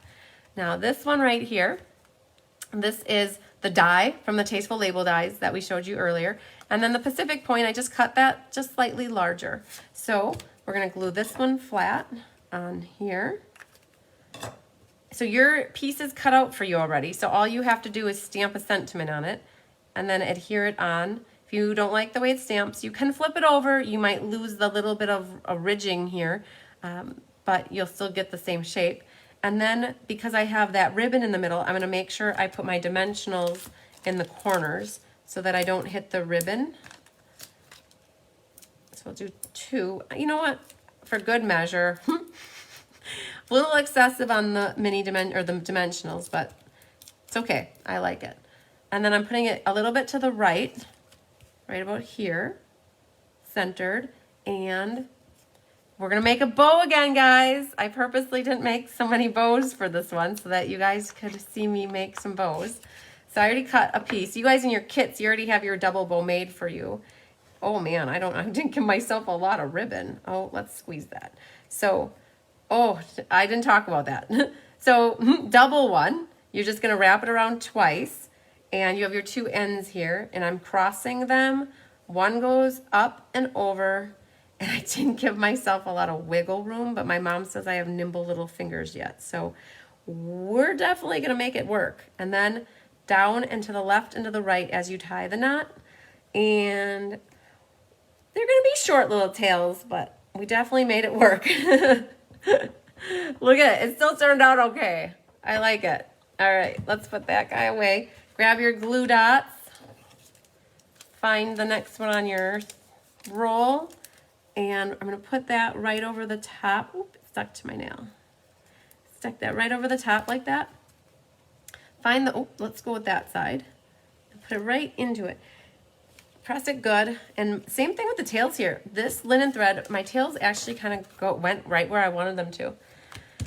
Oh, it's all over but the opal rounds. Okay, guys, this is my favorite new embellishment in the new mini catalog. They are called opal rounds. There's two different sizes. There's a small one and a larger one. They're not very different. You each got two of one and one of the other. I don't, either you got two big and one smaller, or you got one small and two big. So on this one, we're gonna put a small, oh, you know what? It was perfect. That little thing is supposed to have a blueberry sticking to it. So what I did is I stuck a pearl, or the opal round right to it. We're gonna put one there, and we're gonna stick another one right there. Gotta have your threes here. They're so pretty. Look at them. They're pearly and iridescent and shimmery. So that was not a really good picture of them. You gotta just have them. Oh, Melanie saw the bow maker, nice. Okay, so you gotta love that bow maker. Yes, Anne, it's awesome. Look at this. We have triple berry power going on here. Look at that. So this is the card we just made. It says, you always have a way of making my day. And we have a beautiful matching envelope to go with it. I wished I would have put the DSP there because it would have matched even better, but I still think it's gorgeous. I think you guys like it too. Oh my God, I love it. Okay, so we're gonna put this together over here, and we have one card left to make, and then we will do a prize drawing, yay. Okay, so I think we're done with these, and oh, there is a sentiment in there that's really cool. It says, wishing you the very best. That would have looked really nice in there. Okay, so we got hummingbird card next. And stuff all over the floor. Where did I put it? Right here. So I think this one, I always save my favorite one for last. Okay, and I'm going to color for you guys. And, oh, Karen, I'm glad that you like them. I've not made cards, but watching to learn. Absolutely, Cindy. Yes, always good to learn more. So this is another die from the Tasteful Labels dies. It's the same die, kind of double like I did on the ice cream cone one, but this time, oh, the berry paper is awesome. This time I'm going to put the flower part and have the margin on the left here. So let's go ahead and put that. Oh, you guys like that card. Oh, I know. It was one of my favorites. So we're going to put a little bit of liquid glue here and adhere this on just so that you've got your little bit of margin on the left. And I didn't cut half off because then that curves into it, which is nice. So we're gonna prep this with some dimensionals right away. We're gonna put 4 of them back here. Oh, thanks, Carol. Oh, I know these. I had so much fun making these cards. You guys, if I didn't have a day job, all I would do is sit up in my room and stamp all day. I promise you, all I would do is stamp, stamp, stamp. Okay, so we've got Night of Navy, burnished, or scored and then burnished it here. I know, the hummingbird's so much fun. I wish that everything had dies, because otherwise you do have to fussy cut. This does not have matching dies, so that's the only sad thing. Oh man, you guys look at my kit. I don't have the navy and I don't have the DSP, so, but we're gonna make it work because I have access to it. So if I would be in my old place, I'd have to run upstairs to get it. So I've already done my inside here. So how this works is we have the, let's get the stamp so you guys can see it. So it's called A Touch of Ink, and I used the hummingbird outline, and we're gonna use blends to color it in. And then there's the flower with this. I told people last night, you have to get over the being inside the lines because this Rococo Rose is outside the lines. It's one of those washy looks, like watercolor wash looks. The butterfly though, I can't wait to stamp with that. I haven't done it. I stuck with the hummingbird and that was it. So there's no reason why we can't put our inside it because I thank you so much. So again, you guys, I like to make thank you cards for you live because then when I have the winners get their prizes, I can write thank you for watching me.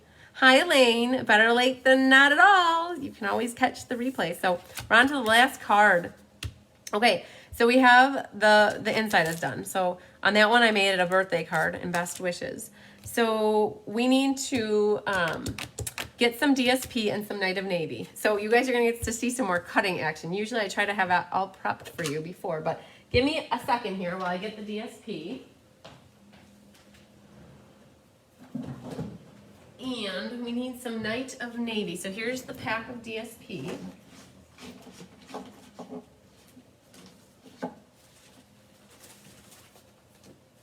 And I gotta find a sheet of Night of Navy. So you guys, on all the 3 of the cards, we used the strips. Like it was that 3/4 inch strip.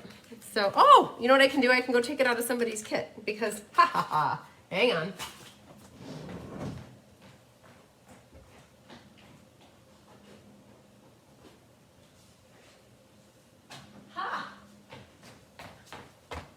See, think smarter, not harder. Look at this, I just stole it out of somebody's kit. Then I can just replace that later. So this was the paper. I was gonna go in here and cut this up, but isn't that pretty? Oh my gosh, this is the Bloom DSP. So one of the pieces on the inside here is this one. On the back side is the daisy looking paper. I think this is 1 3/4 by 5 1/4. And these are just 3/4 by 5 1/4. Some of you may have a solid piece that's the right size for this to fit on. And some of you got strips. I cut the paper wrong and I managed to make it work by some of you getting strips and some of you getting solid. So how you do the strips is just how we did the last 2 cards, the birthday one and yeah, the black on that other card. So let's see here. This DSP is a little bit longer than my strip, so we're gonna see how it turns out. So there's the one. Just glue that down, and then we're gonna glue that. Oh, you guys, do you ever tell me if I cut your paper wrong? I'm always curious if I cut it. Like either I cut this DSP really long or I cut the navy really short. So we're gonna have a looky here and see what happens. Oh man, it's close. I cut them both off, just a hair. So, I wonder if you guys ever tell me if I do something that's not quite right. So what we're gonna do here is, the bottom is less obvious. So if you're short on the bottom by a hair, it's less obvious than the top. So what we're gonna do after that gets, the navy strips get glued on, then we're gonna go ahead and glue that whole piece on. And the thing that people don't like about liquid glue is if you get it on your fingers, it's tacky. Liquid glue can be super messy if you get it all over your fingers. So that's one thing you have to try to avoid if you are not good with liquid glue. So I got my top flush and I noticed that my navy strips are a little bit short on the bottom. It's okay. It's only paper. Whoever gets it probably won't even notice that. Whoever gets it first might notice it, but whoever is the end receiver of the card will probably most likely never catch that there's a hair missing down there. So, all right, so we've got that. Then you can see here I've got some ribbon. So you guys have some of the Night of Navy Baker's Twine. It actually is part of the Well Suited suite, which is a guy suite more or less. And the ribbon though can definitely be used for lady cards. So we're gonna just cut a little bit so you guys all have a piece about that long, and then you also have a bow in your kit. So this is where I'm gonna make my tear and tape sandwich with my ribbon on the back here again. And if you want, you can cut your ribbon in half, but what I would recommend doing is just lining your 2 ends up here and folding it. Now, I confuse a lot of people because you think it's wrapped around twice, but it's really not wrapped around twice. It's just not. So we're just going to tape the tails down here on this side. And then just straighten out your, oh, did I miss it? Oh, I missed it completely. So hang on. Add a little bit more tear and tape down a little bit lower because I think I had my tear and tape up a little bit too high. It's okay, we just put some more on like that. Now, this guy, take your tails and just tuck them behind. And now I want to try to get it straight so that it's not all crinkly. Get it straightened out. And if you want, you can snip this end or you can leave it like a loop. Either way, it doesn't matter because you're going to have it behind the card and nobody's ever going to see it. So I confuse a lot of people because you think it's wrapped around like that. So you think you're shorted twine, but really you don't need twine there because it's behind the card. No one's ever going to know that it's not there. Get some more tear and tape and then pick that off and add a little liquid glue to the back here, or your pick your poison, whatever you want for your adhesive. And then that's gonna go on, oh man. So here's what we do. Do not try to wipe that off with a white wipe. Like, just leave it, let it dry, and put your card right over the top of it.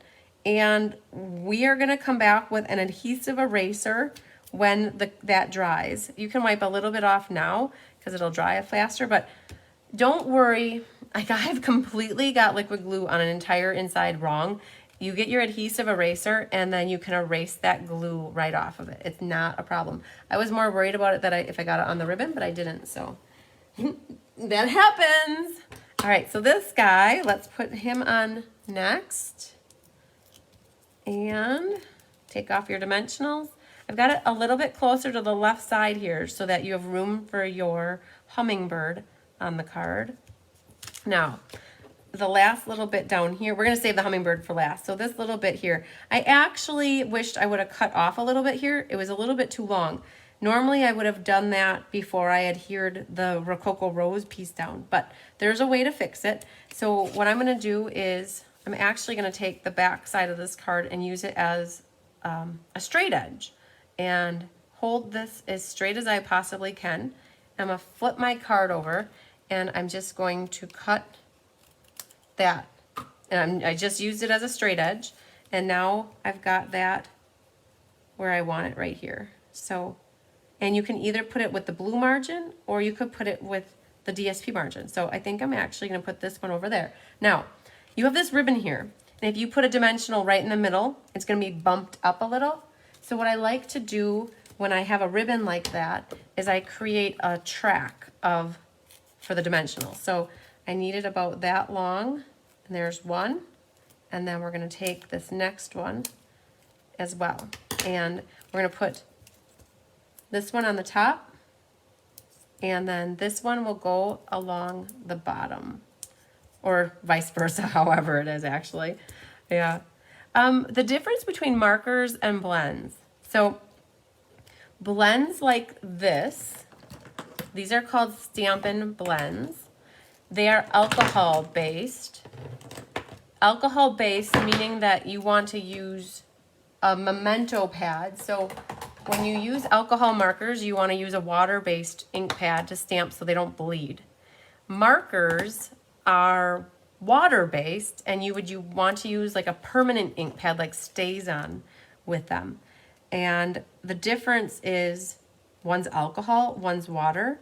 You don't generally see me use water-based markers in class. I use blends a lot.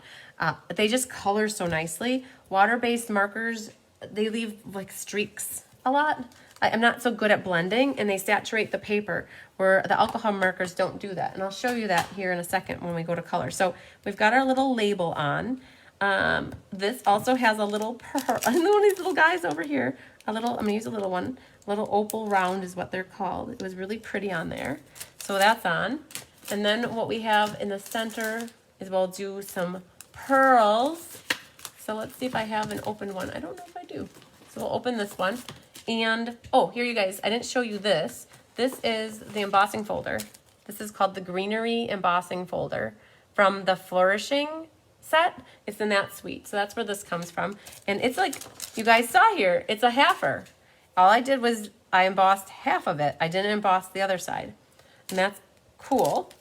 So it's a different kind of a look. So coloring, back to the coloring, Leslie. So whenever I am coloring with blends, I like to have something underneath me because it soaks through. And so this one right here is what I've got colored. So I used a Rococo Rose. So this area is pretty small. Oh, let's get this card out of the plastic. So this area is pretty small. And so I'm not going to use the fine or the thick fat tip on it. I'm going to use the thin, skinnier tip on it because I don't want to go outside the line.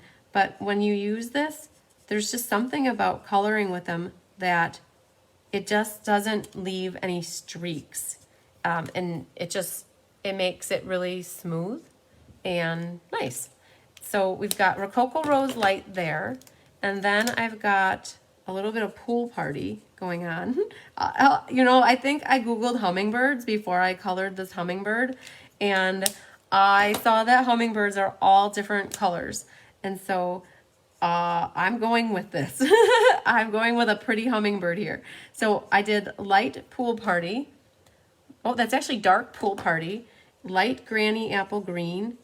And then you have light Rococo Rose. And then we're going to throw in the crumb cake. So when it comes to the coloring, Leslie, they just blend so nice. And if you go over it again, it makes it a little darker. It picks up more color. And so I've got a little bit of the underbelly here, colored with the light Granny Apple. So that's that. Crumb cake is what I've got for his feathers here on his arms, his wings. Yes, he's not a human. I know he doesn't have arms. He's got his wings. So that's crumb cake. So there's a nice pointy tip on this end. And as long as you're really good to it, it will treat you nice and it will color good. The more that you use it, the more that it'll break down. Markers, that's what happens. The more you use them, they break down.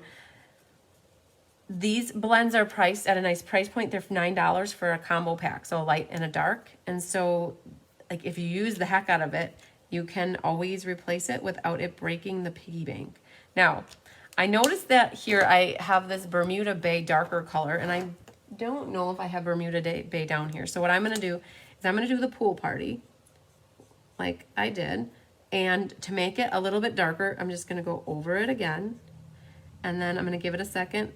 I'm going to go over it one more time. And it made it darker. So I did 3 coats on the back here, and it's just slightly darker than his head.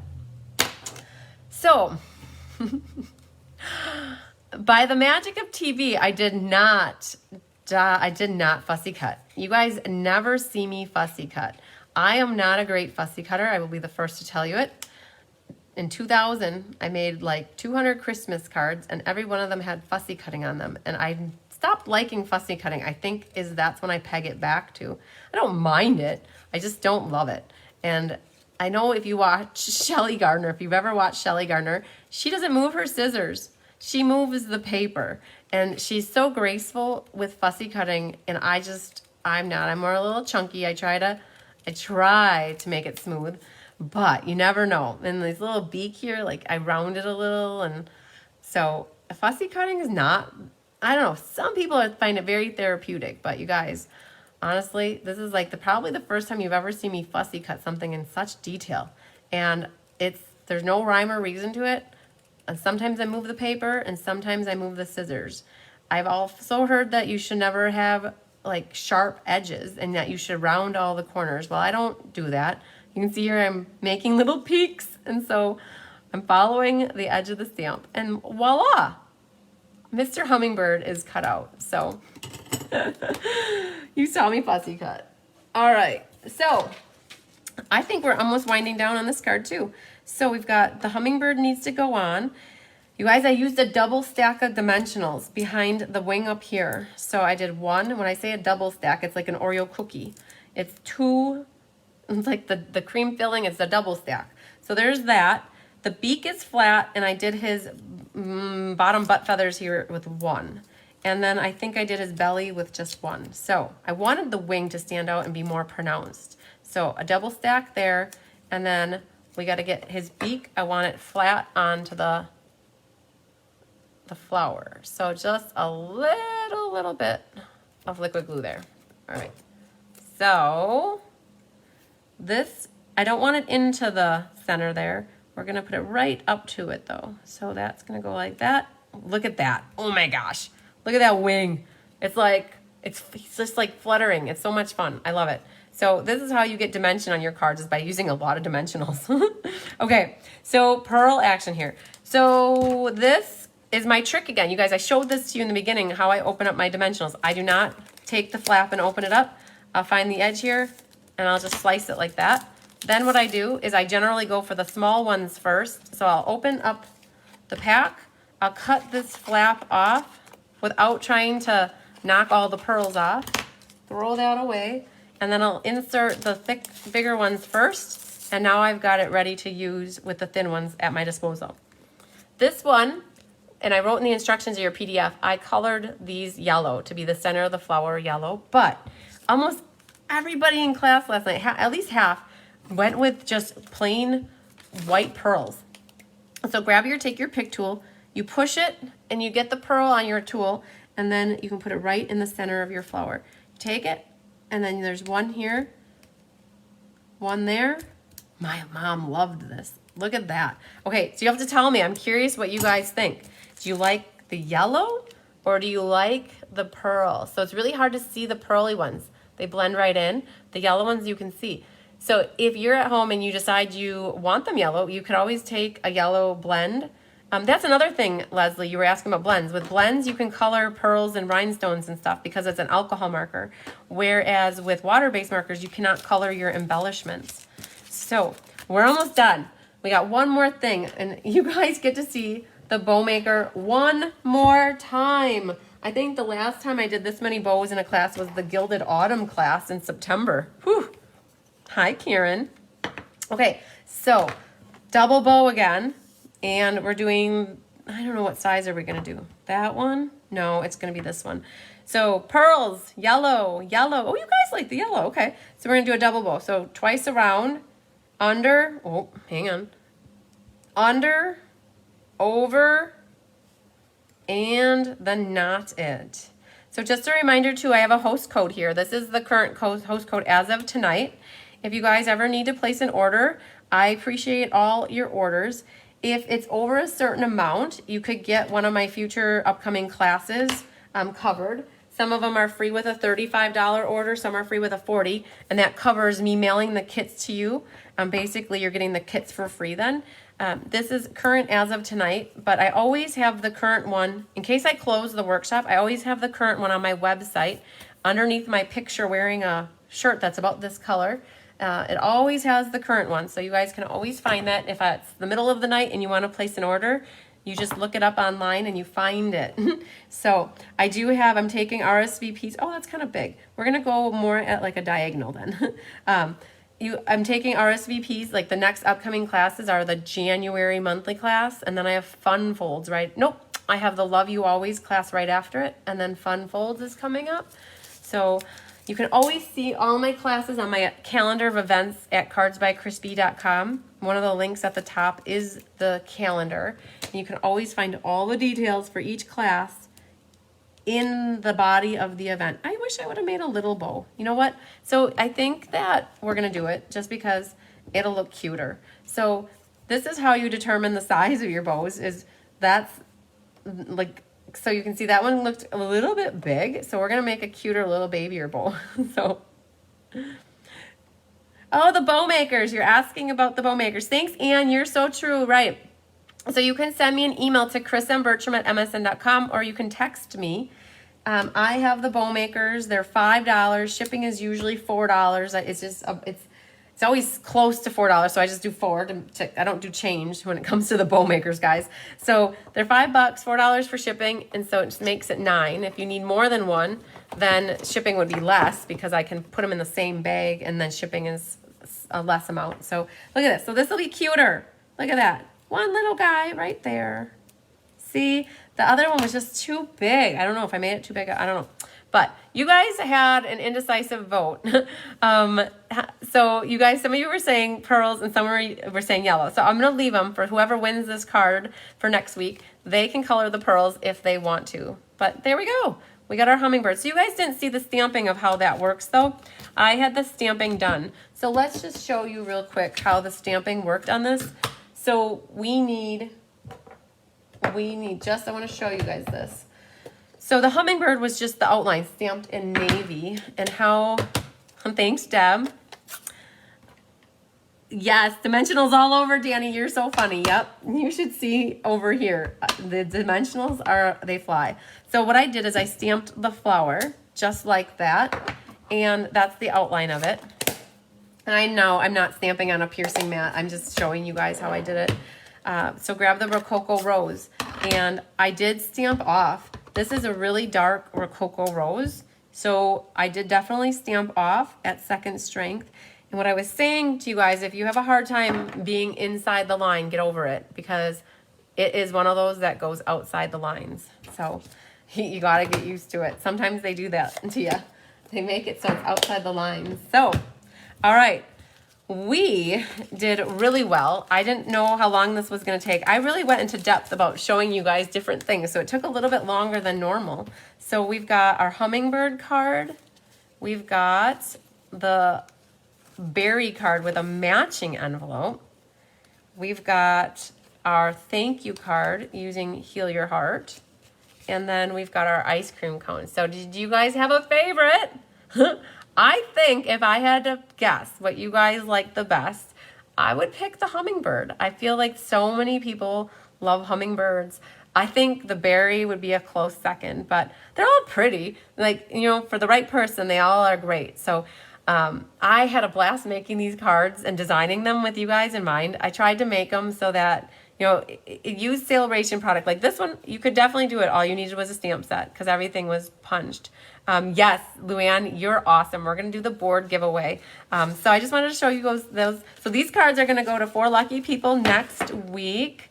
Oh, you're welcome, Karen. So happy to share. Oh, Ellen likes the berries. Hummingbird for Carol. If I had to talk and make cards all the time, my cards would be a mess. I love it, Sandy. Okay, so those are our cards. Now, we want to do 2 things. 3 things, I think, actually. So we're going to give away an ombre. It's not, you guys, I know it's not ombre. It's ombre. So give me a second. I'm going to go get the ombre paper that I have here as a prize. Oh, hang on.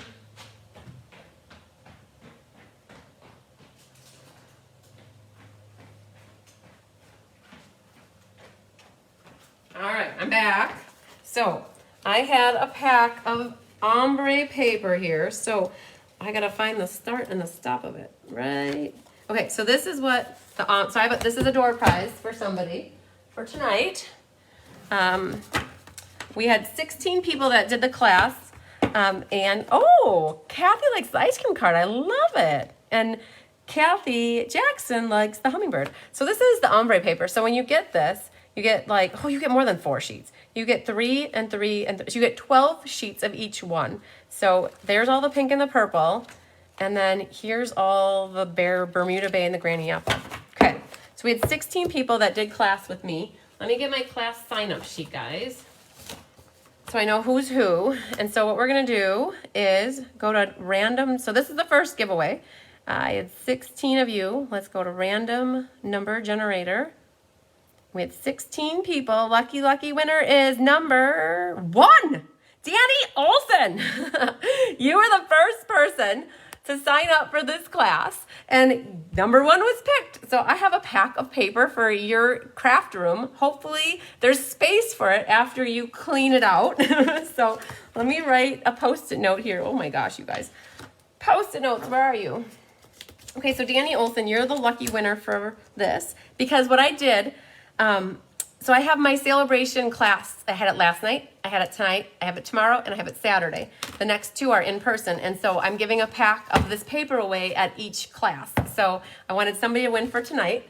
So you are the lucky winner of that. Then we have the 2 cards from class last week. And let me get my phone back up here so I can watch you guys. All right, so drum roll. Brrr. All right, these were the 2 cards that we made last week. This was the little snowman, and whoever wins this can put their sentiment in it. So drum roll is, okay, Jean Terwilliger. Terwilliger. I maybe I say it faster, I get it right. But Jean, you were watching earlier. I don't know if you are still watching, but I have this. Oh, I forgot to color his nose. I think I have to get a pumpkin. But I have this card for you. You are the lucky winner. And then the calendar card goes to Lynn Kowleski. Kawleski. Lynn Kowleski. So, all right, you're the lucky winner of the calendar card. Are you still watching? I don't know, you guys, if I have your addresses, so I'll need to get your addresses, and I'll post that tomorrow morning when I always schedule the post for 7 a.m. I'm not up at 7 a.m., guys, you know that. But I always schedule the winter post at 7. So I'll put in there that I need your addresses. So that's done. Okay, you guys. So we're on to this guy right here.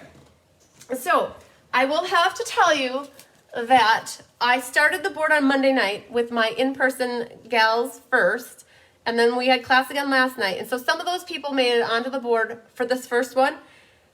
And then when I went back from January 5th on, and I looked at sales of who had every $50 purchase. So it's like if you had 35 one day and 35 another, it doesn't count. It's in a single purchase. And if you have $102, it's 2 times. So I did go back and I have a list. So some of you are watching. I know that you've placed orders. So like D, with your order, some of your names made it on this board, and I have some of your names for the next board. So that'll be good because then you get 2 chances. And Gail and Kathy King. Kathy, you've got your name on this board, and it'll be on the next board. Sherry Martin, Stacy Burns, Wendy Brune, I think, my Aunt Marge. You guys are going to be on the next board. But I did have a bunch of you. Like Mo, you're on this board. I'm looking for online people. Sherry, Kathy King, Bobby, and D. So I filled up you guys first, and then some of you are going to be overflow. So we'll start the next board right away. So drum roll, you guys. This is exciting. So for every board, I give away a $25 gift certificate. So we've already got 17 names for the next board. So it's pretty close. And you don't have to worry if you're remote and you place online orders with me.